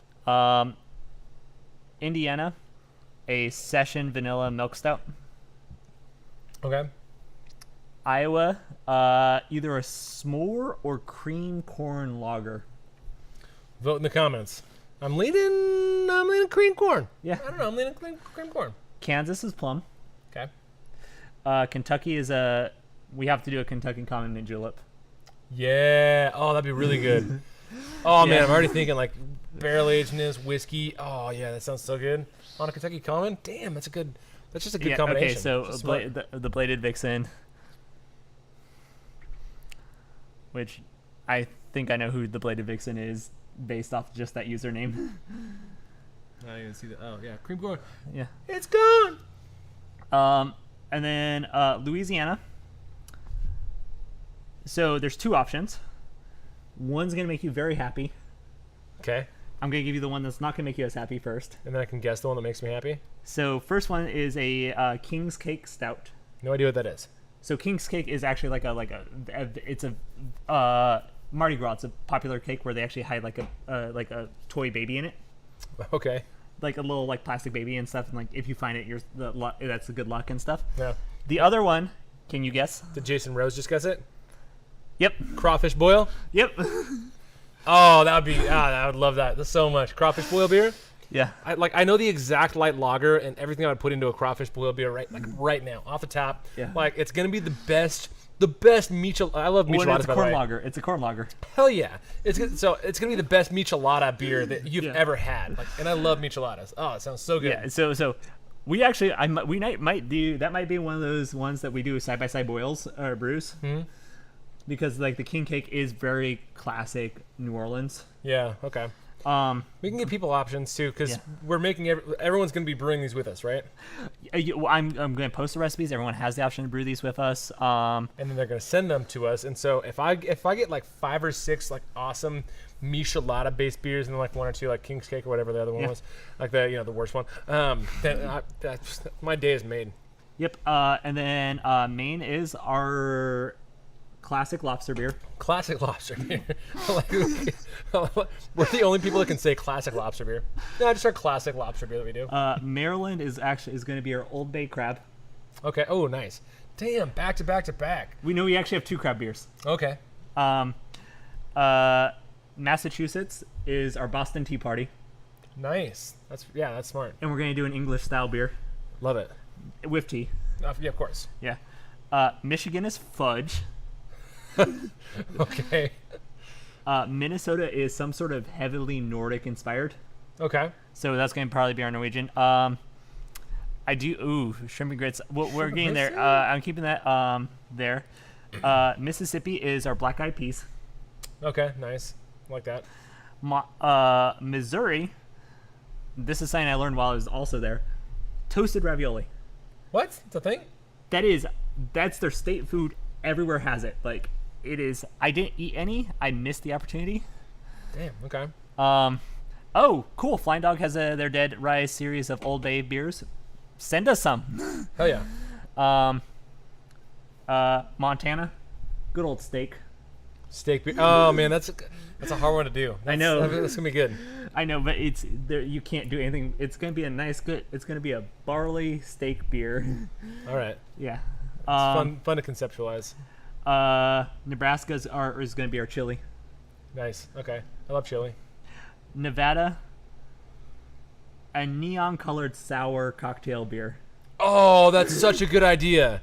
That's so good. Because they have both Vegas and Reno. Yeah, and we've got to like get that like tulip, like that long like party girl kind of glass. Oh, that's such a good idea. I love that. Jimmy's giving us others corn ideas. Jesus is yeah, that'd be very interesting. Yeah, and then New Hampshire's our pumpkin beer. Okay. Because that's actually their state fruit. What is it, pumpkin? Yeah. So that'd be fun to do out of season and like just do pumpkins right, because right now pumpkin beers are totally they're misrepresented. Pumpkin beers are done wrong right now. Well, pumpkin beers are pumpkin spice beers. Adam does them correct. Does he? Yeah, I just had all three of his up at Garland. His Belgian Duple. Okay. I see. First of all, the base of that was amazing, and the pumpkin added just the right amount of fruitiness to it. Mm-hmm. Because the Belgian Duple, you want that little bit fruity. His porter was good, but that Belgian Duple, oh, if you get a chance to go up like soon, I would, or I might try to grab a can and bring it down. Yeah. So pumpkin beers, for those of you watching, pumpkin is a flavor and a really really good flavor, but it's one of those ones that's like what you taste with pumpkin beers that you get is pumpkin spice. It's not pumpkin. Pumpkin is a gourd. It's a squash, and doing squash beers is super fun. Doing silly spice beers is not super fun. Also, one more thing to people that are watching, if any of you can send me the range of time that we spent on state beers, that'd be super helpful. I'm gonna send that to our editor. I'm gonna turn that into a whole video. Okay, cool. Yeah. And if you guys don't do that, I will sit down and spend work to my day job listening to this video again. Which I hate listening to my own voice, but I'll do it. Right now we know we're at I have no idea what time we're at. And then we're going New Jersey is cranberries. Okay. New Mexico is going to be our pepper beer. Nice. Oh, I'm excited for that. I like pepper beers. New York is going to be our biggest apple flavored beer that we possibly can do. Okay. Because the Big Apple. That's creative. I thought you were gonna do like pizza or something like that. I was like, oh, Big Apple. Yeah, that makes a lot of sense. Yeah. Okay. No, you've already done a pizza beer. I have done a pizza beer. It was good. North Carolina is boiled peanuts. Okay. North Dakota, either chili or a cinnamon roll. Do we already have chili? Yeah, so I'm leaning towards cinnamon roll. Is that like a state thing or yeah. something like that? Yep. Okay. Ohio, because I can't do Buckeyes because those are fucking poisonous. Walnuts. Oh, okay. Walnuts are tough to put in beer. Yeah, too. no, but a nice nutty, something super nutty is what I'm thinking. Because Buckeye is what the state's known for. Right. And I would also say corn, but I've had Ohio corn, and corn that is amazing corn. But corn just goes in beer, but yep. Oklahoma is barbecue. Oklahoma barbecue. Nice. Okay, I like that.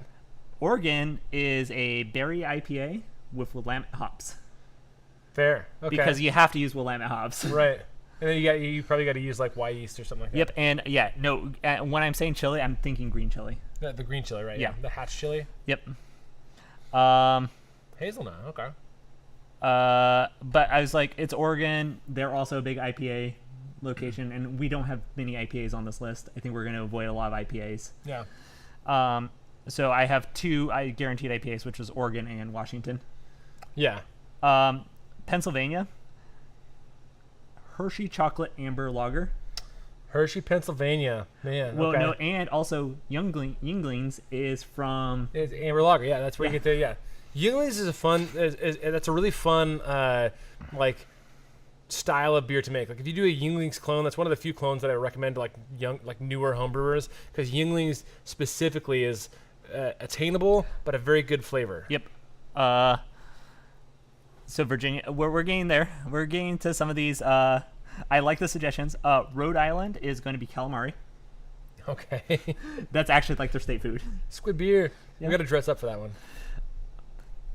One of my former summer camp campers will, like, if I reach out to her, she will send me a squid hat. Nice. Yeah, she would absolutely. South Carolina is going to be our crab cake beer. Nice. Different than Old Bay, like. Right. Yeah. Crab cake. Yeah. You get different flavors of crab cake. That's sure. At least my thought there. For sure. Oh, you missed California earlier. California, we did a blood orange Cali Common. Like, if there's a style based off the state, I have to. These are monthly, right? That's monthly or twice once, or if we can get 2 in a month, because there's 50. Right. I mean, it'd be cool. It could be a long-term series. It's fine. Yeah. South Dakota is going to be either fry bread or Indian food. I don't know what fry bread is. Indian food's a fun one though. Well, Indian food's like. Well, fry bread is a Native American dish. Okay. It's actually. I've gone to several powwows with my adopted sister who is Native. Right. And her mom immediately was like, "You're having fry bread," and it's like, okay, and it was amazing. Nice. So by Indian food, do you mean Native American food? Or like, yeah. Yeah. Okay. Yeah. I thought you meant like Indian, like and curry food. I'm like, and that one curry. actually, we're pulling in someone for that one. Okay. We're pulling in Jake. Yeah. Lemire. Yeah. Number 1 Spokane homebrewer of last year, 2 years Yep. ago. No. Shawnee, Alaska is juniper. Yeah, Alaska. Yeah. Is that juniper berry or in spruce tips? That's going to be our tree beer. But bear tenderloin. I know. Not opposed. That's a. So Tennessee, I've already named this, is the Great Smoky Mountain Roush beer. Okay. Because they actually have a mountain called the Great Smoky Mountain. Oh, that's awesome. Yeah, so that's a Roush beer. It's the only 10 ice beer that's 10 that is on. Dad jokes. And then Texas is going to be a Tex-Mex. Okay. Mexican lager. That's really fun, and that could also be a really good one for micheladas. Yeah. I don't know how much you guys know that I love micheladas, but I love micheladas. This beer would have actually been a good michelada beer. It would. Yeah. That's solid. Hey, Jimmy, is it still on at Inland Ale Works? Because we might go get some cans to make micheladas one day. Bring me one. Utah. What do you think I'm doing for Utah? I'm going to ask you. Because what I'm doing is going to be the most clever, but you are going... It's going to be 4% alcohol. Yes. Coffee beer. Nope. Session barley wine. Oh, okay. Make a beer that is notoriously the biggest style of beer. But make it the smallest. Okay. Yeah. That's fun. I figured that would be a fun because of the weird laws, and they really do not have much food. Yeah, they don't. Like, as half... Oh, Utah's 5%. Oh, 5% barley wine. Nice. That's going to be such a bigger barley wine. Yeah. Yeah, no, I was going to say, half my family is Mormon. Legitimately, Utah is white people food. Like, the definition of what you think of white people food, and I don't want to do that in a beer. Nice. Vermont. What famous food is from Vermont? Or brand is from Vermont? Is that Old Bay? Nope. Good old Ben and Jerry's. What? Oh, ice cream beer. Nice. Yeah. So there's ice cream beer. Beer in an ice cream flavor. I like it. Virginia is going to be, I said, mushrooms and cornbread. Love it. Washington. What do you think I'm going to... You already know it's an IPA. It's, yeah, IPA because hops. Yeah. Is it going to be apples? Nope. We're eating an apple for Big Apple, which New York also grows a ton of apples. Right. Hops, hoppy beer. Coffee, Cascadian Dark Ale. Starbucks IPA. Starbucks Black IPA. Yeah, no, because we have to do a Cascadian Dark Ale because Black IPA / Cascadian Dark Ale. We've got the Cascade Mountain Range. We've got the most hops in the world, and the founder of Starbucks. Yeah. Yeah, well, and the Black IPA was invented, I'm pretty sure, by Pike Street. Really? I did not know that. They were one of the first Cascadian Dark Ale Black IPAs on the market, is my understanding. And here we are in the Cascade Mountain Ranges. Yep. Just picking all the hops. West Virginia. This is a play on what their West Virginia is known for: a dark but light-bodied beer called the Coal Miner's Daughter. Okay. That was just because again, nice, easy drinking beer, but you want something dark for the coal. Yeah. Send a canary in there. And then Wisconsin. Cheese beer? Yeah. That would make sense. And then your final seafood. Wyoming. Catfish? Trout. Trout, okay. Fun. Yep. So. Whoa. By the way, I hope you guys are ready. We are doing the 50 States Beer Challenge as a challenge on YouTube. So everyone is going to have our recipe, and or they can take it or leave it, our ideas of what we're trying to do. Make the same style of beer and send it to us, and then we'll taste it the subsequent month. Yeah, we'll figure it out. And also, I'm going to, in addition, I just thought about this, and I think you're going to be on board for this. I'm going to reach out to a bunch of the other brew tubers. Yeah, hell yeah. And say, hey, we're doing this once a month. You guys want on board? Like, be a part of it. Make something weird. Yeah, it was like, or great. I don't know. Yeah. BrewTube Challenge. If you are, I know, on Connor. I'm sorry, but Wyoming was steak, which we're already doing for Montana, or trout. Those were the two options for Wyoming. Also, I mean, the Oregon beer is great. No, I said West Virginia. So, Connor, are you from Wyoming or Oregon? Like, I'm curious which side you're pissed about. Are you a Wyominger that's like, oh man, we got seafood, or are you an Oregoner that's like, oh, we don't get seafood? And Patrick, West Virginia was the dark but light beer. Like, I want a beer that is you cannot see through because of just how the color. Yeah. But I want it to be like lager clear. Yeah, that'd be fun. Yes, there's Squid Ink beers. Yeah, but this is.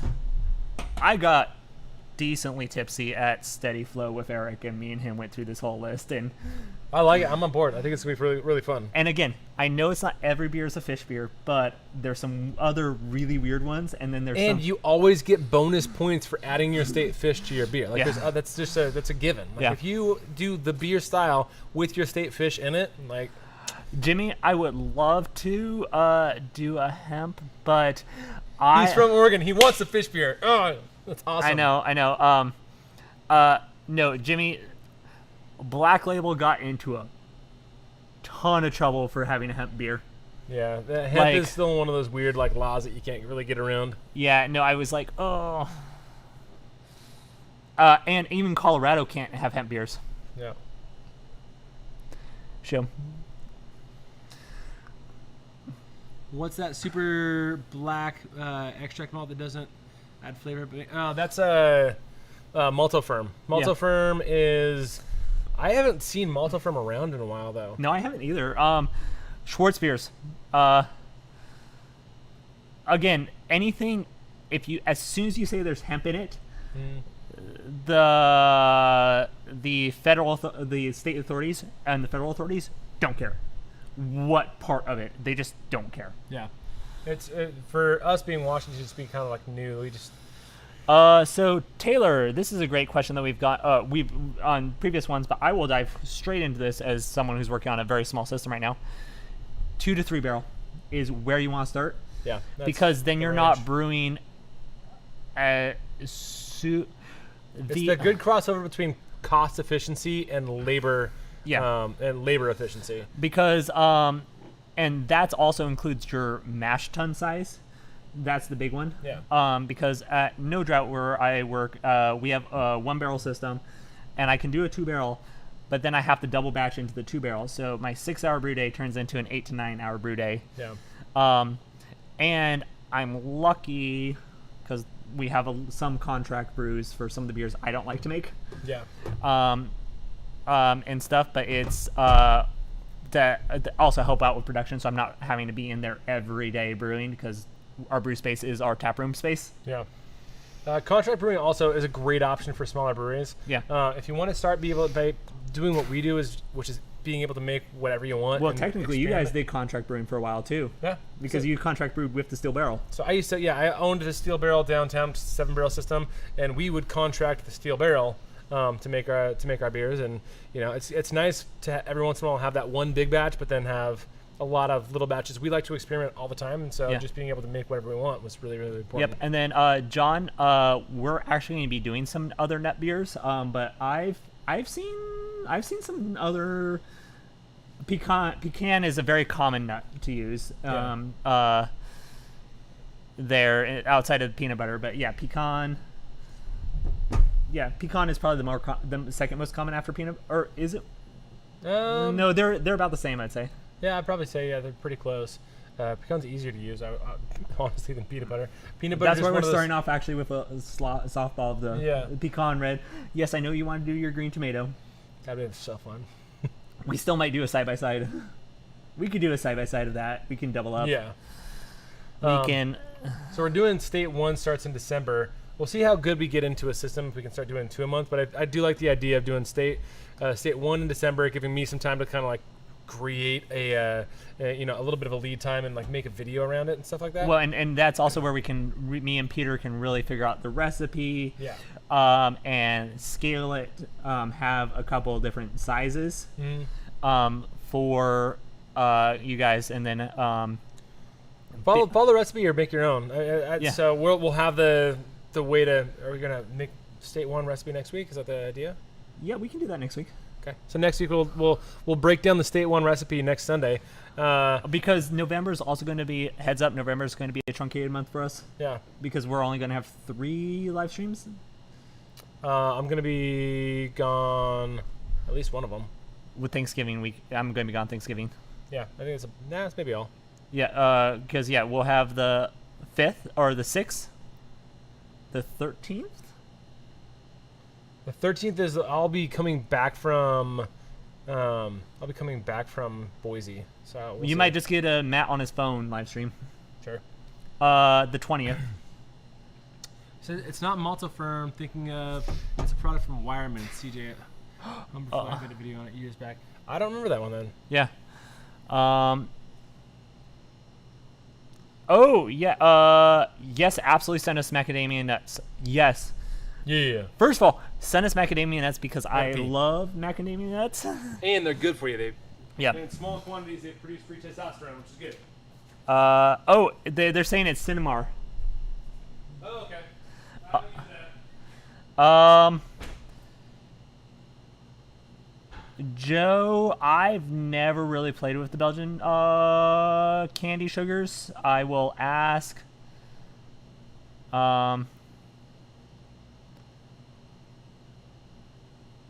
are we laggy? That might just be the internet here.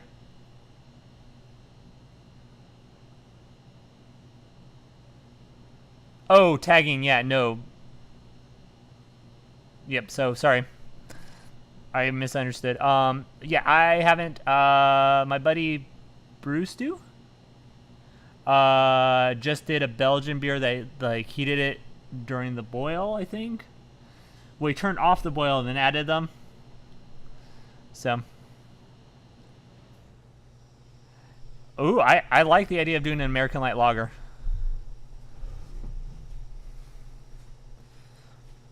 For West Virginia, the recommendation is doing actually an American Light Lager, but making it as dark as possible. Okay. With trying to get some of that, and that's far enough down the road that we can get ingredients if we need to. Country road. Yeah. No, I spent way too much time thinking about these state beers. Also, my note says Stair beers instead of state beers. I count it. Yep. I'm gonna just look at these beers really hard. Sorry, they were talking about tags and I misread. Belgian candy syrups. When do you add them? I exclusively add Belgian candy syrups during Whirlpool or Vorlife. Yep. Okay. Very end of the beer, but before going into the fermenter. Cool. Yep. Okay. Cool. That was Joe's question, and I was like, I've never used it, so I can't answer that. Mm-hmm. I know with the video we just watched while we were watching brew videos while we were waiting for computer updates. While we were figuring out the world. Brew Stew did it fairly early in his boil, but he actually turned off the boil to add it. He added it at a weird time. I think he added it during his boil, yeah. Yeah. He turned it off. Yeah, you don't need to. Belgian candy sugar is already a select amount of darkness, depending on what you want from it. There's no reason to boil. And then Daniel says filter the West Virginia beer with active charcoal. We could probably get some and filter. No, I have some. Yeah. Or even throw just a little bit in. Peter, can you speak to why you would add syrups early? Is it for the ABV or drying out the beer? Yeah, so it's for both ABV and drying out the beer. Also, the reason that I add the syrups for Belgian candy syrup specifically at that stage is because it's going to be more soluble, and the solubility is a pretty big component. Someone can help us out with getting the Cinnamar? Yeah. You can add Belgian candy syrups at 2/3 sugar depletion, which is very common in a lot of Belgian beer brewing. And so what they'll do is, since it's so simple, actually, I kind of contradicted myself because I mentioned adding simple sugars earlier in a beer, not in the Belgian candy syrup sense. But usually when I'm making Belgian beers, I make them in higher ABV sense, and so that's why. But simple sugars, if they're not Belgian candy syrup, usually add them at, 1/3 to 2/3 sugar depletion. Belgian candy syrups are just one that I've always added at the I was gonna say there's whirlpool. Yeah, the active, and I like tobacco might be an option to like tobacco leaves. Ooh, tobacco would be a fun one to brew with. Yep. Real quick question, guys. So I have an IPA that we can open, or me and Peter can attempt to drink one of my mystery beers. Yeah. So vote in the chat real quick. And when I say mystery beer, I mean like there is no label to these beers, and they might be sour, they might be bad, who knows? I have no clue how old they are. Or they might be the best beer ever. Yep. Anything but the IPA. Oh, everyone's saying mystery. Okay. Which means I get to go open it up over the sink. Mystery beer. All right. And now you get to, oh, hey, ambulance. Woo. Or ambulance. All right, last one, though, guys, and then we've got to go nap. Hey, Peter, I got 2 hours of sleep last night. Nice. How's it feel? I'm feeling great right now. Nice. I got 2 hours of sleep in the middle of the day today, which is a very rare occurrence for me. Oh, we have an ancient IPA for mine, too. Ooh, nice. With the New Zealand hops that you gave me. Yeah. Gave me the New Zealand hop. Super ancient IPA. Yeah, like 2001. I went to see 2 people who are not sober drink more beer. Fact. Yeah, I mean, I think you got both of those already here.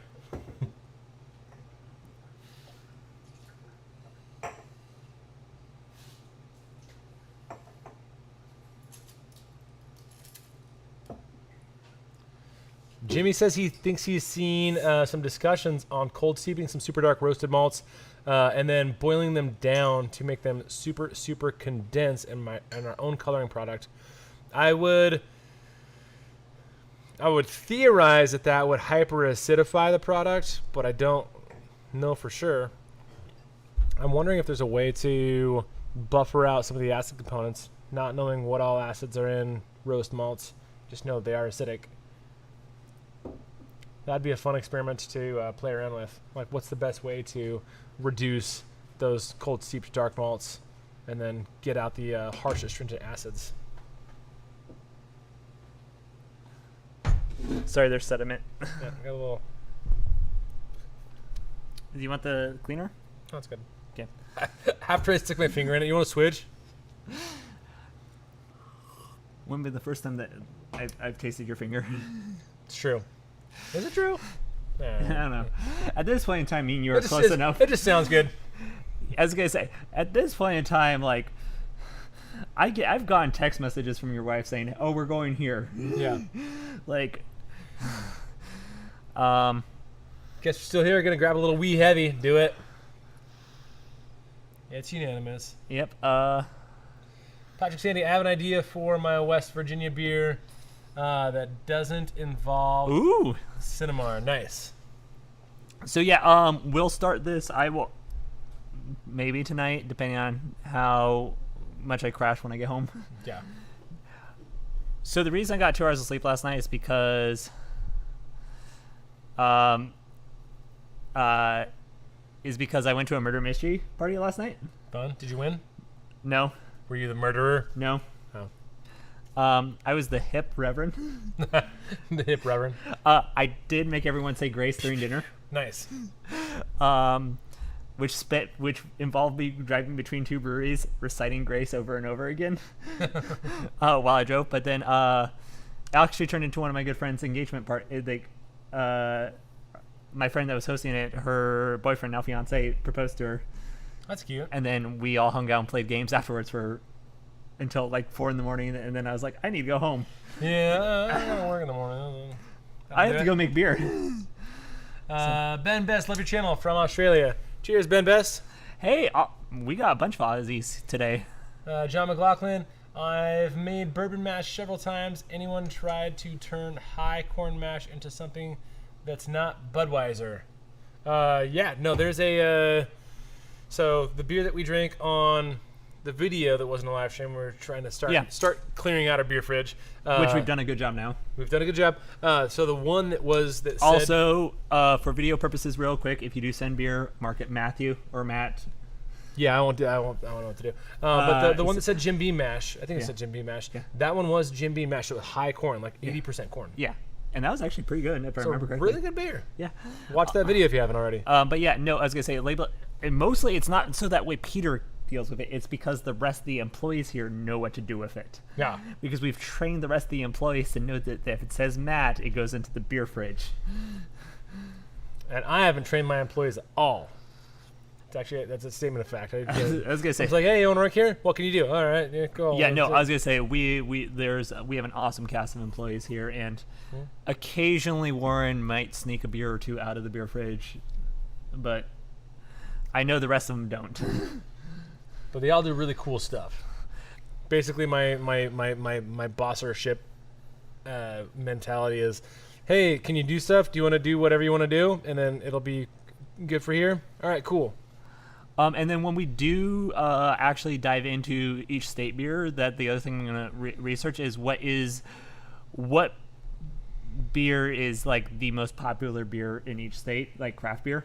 Yeah, it'd be good to compare to. Just so that way, like, yeah, we're going to do really oddball, weird beers in most of the states because... And then that'd be fun to pair with what's the most popular beer in each state, actually. That'd be fun. Yeah, I just again, thought that... Yeah. Sean Huntley said, question, what is the stout or porter version of Pliny Style or Blind Pig? Does that just mean like a really popular hype beer? What's the porter hype? In Washington, where I'm at, I would say Deschutes. So it's Deschutes. For the Blackbeard Porter. Yeah.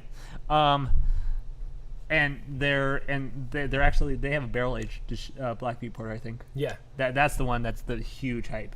Yeah. Honestly, Fremont hype beers too are like all the. Yeah, I was gonna say Fremont, the Rusty Nail, the same thing. We're thinking the KDS and the Fremont. Yeah, those are the big barrel aged type beers. Yep. Did we answer C Stacks? I've omitted dark malts from mash, cold steep instead. We did that for our black IPA that I haven't tried. Mm-hmm. I don't know where that is. Still in the fridge. Okay. So yeah, Three Floyd's Dark Lord, I would say, is up there. Yeah. Yeah. People are saying the Abyss from Deschutes. Yeah, it's another hype beer. Except I don't count that as a porter. Stout. It's porter or stout. It's not stout either. The question was porter or stout. I know, but Abyss is it's more of a Belgian to me. Really? Yeah, I think so. At least in my flavor profiles, I don't count it as a porter or stout. I'd count the Abyss as a stout. Okay.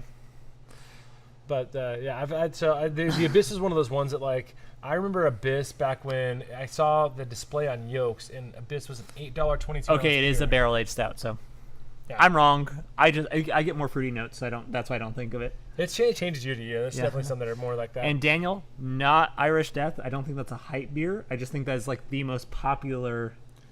Yeah, Irish Death is. If you like it, sorry, but Irish Death it's not a good beer. No, it's a fine beer, but it's not good. Yeah. But yeah, no, Abyss is one of those beers that, like, I remember, like, when I first turned 21, the Yokes near my house had Abyss on a display, and both Abyss and I forget the other one that was the Black Butte whatever barrel age. They were $8 a 22 ounce, and it was like probably less than 3 years later that it went up to the $20 price point. Oh yeah, no, Adam, I legitimately just listened to that episode. Brewosity just did a coffee beer episode. Oh really? Yeah, but it was an experiment versus hot versus cold brew. Ah. They did talk about dry beaning in it, like, kind of briefly, but they didn't dive into it. But the experiment was, could they? I actually haven't finished the episode yet, but yeah, dry beaning's been a winner for me every time. Yep. Jimmy, it is currently carbing right now. I've been carbing it since Tuesday. It's just taking its sweet time to carb. And then but it's been chilled since I went on vacation, so it's been pretty much it's already started the lagering process because we have uni tanks. So but then I'm expecting about a month to 2 months once I get it in kegs to make sure it lagers the Schwartz beer. Yeah. That's my guess. You can lager it on tap though. I mean, nothing super wrong with that. Actually, Big Bad Baptist. Oh, that's a big hype beer. That one's fun. Yeah. Oh yeah. No, Baptista. I think everyone that lives in Washington, Irish Death is one of their first craft beers. Yeah, Jimmy says that Irish Death was his first craft beer. Irish Death is really, really hype, and Mocha. So I don't like Irish Death anymore. Mocha Death I actually do like. I remember liking Irish Death before I started learning about all the beer flavors and everything like that. And so maybe it's my own just like learning that turned it off for me. But yeah, it's not, by technical standards, it's not great. Mac and Jacks is the other big one. Mac and Jacks is the other, like, a lot of people started on Mac and Jacks. Yep. And then John, I think I've had during COVID lockdowns, we're not going to talk about how much of my paycheck went into Tavour. Yeah. Like, Peter saw one of the pictures of my Tavour order at one point in time. Yeah. It was 2 big boxes and then a small box.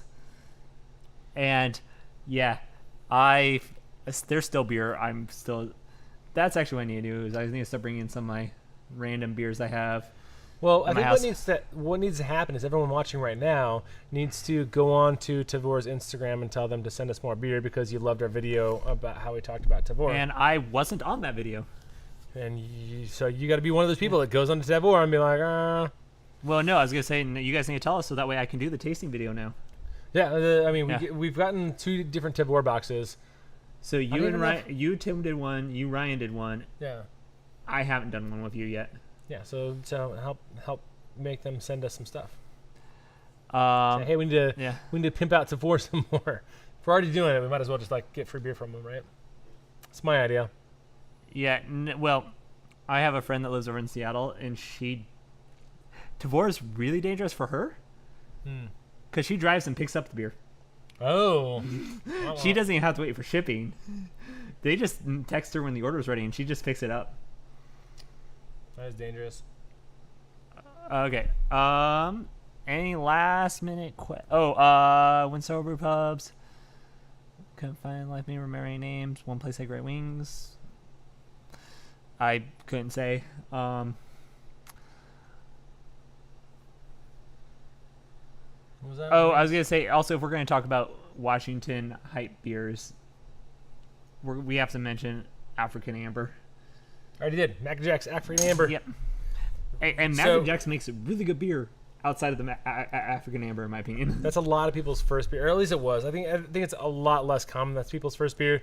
But when we weren't in college, that was like how you got into craft beer was Mac and Jack's. I didn't do it, but I had multiple friends that are now like really seasoned beer drinkers, brewers, all that, and like, yeah, Mac and Jack's was my first beer. Like, I remember people hyping up Mac and Jack's and Irish Death to me when I was in college. Yep. Hops. Oh, here's a good question. What hops do a lot of orange flavor? By the way, this beer is not great. No, it's a schmeh. This beer is definitely past it, whatever prime it was. A lot of orange flavor. Amarillo, actually. Amarillo is Amarillo. actually super orangey. Yeah. 20 minutes, the list itself, 29 clean discussion after. Got 20 minutes. Bladed Vixen, can you text me when the timestamps in the video are? Because that's what we need. Not how long, but the timestamps. That'd be the easiest thing to send to the editor. Brewbuzz, I don't think we're going to get that video. Logan eating a banana without chewing. I don't think that video is ever going to come back. I don't know. Logan's he's borrowing our Adobe account so he can do some edits of his own. So maybe we can coerce him. Pass Vista. Oh, Connor suggested Mandarina. Bavaria, yeah. Yep. Mandarina Bavaria comes across more like lager, hop, citrusy. Yeah. Oh, Pass Vista is an option for the orange. Okay. Isn't Contessa one of the new ones? It's like a lager Thank hop you, Bladed that's Vixen. super like that. 847 to 917. Do you need me to take a screenshot and send it to you? Sure. When I say screenshot, I mean I'm going to just hold up my phone and just take a picture. Perfect. All right, let's working on closing out. Thank you for everyone who has watched. And it sounds like next weekend we're building 2 beer recipes.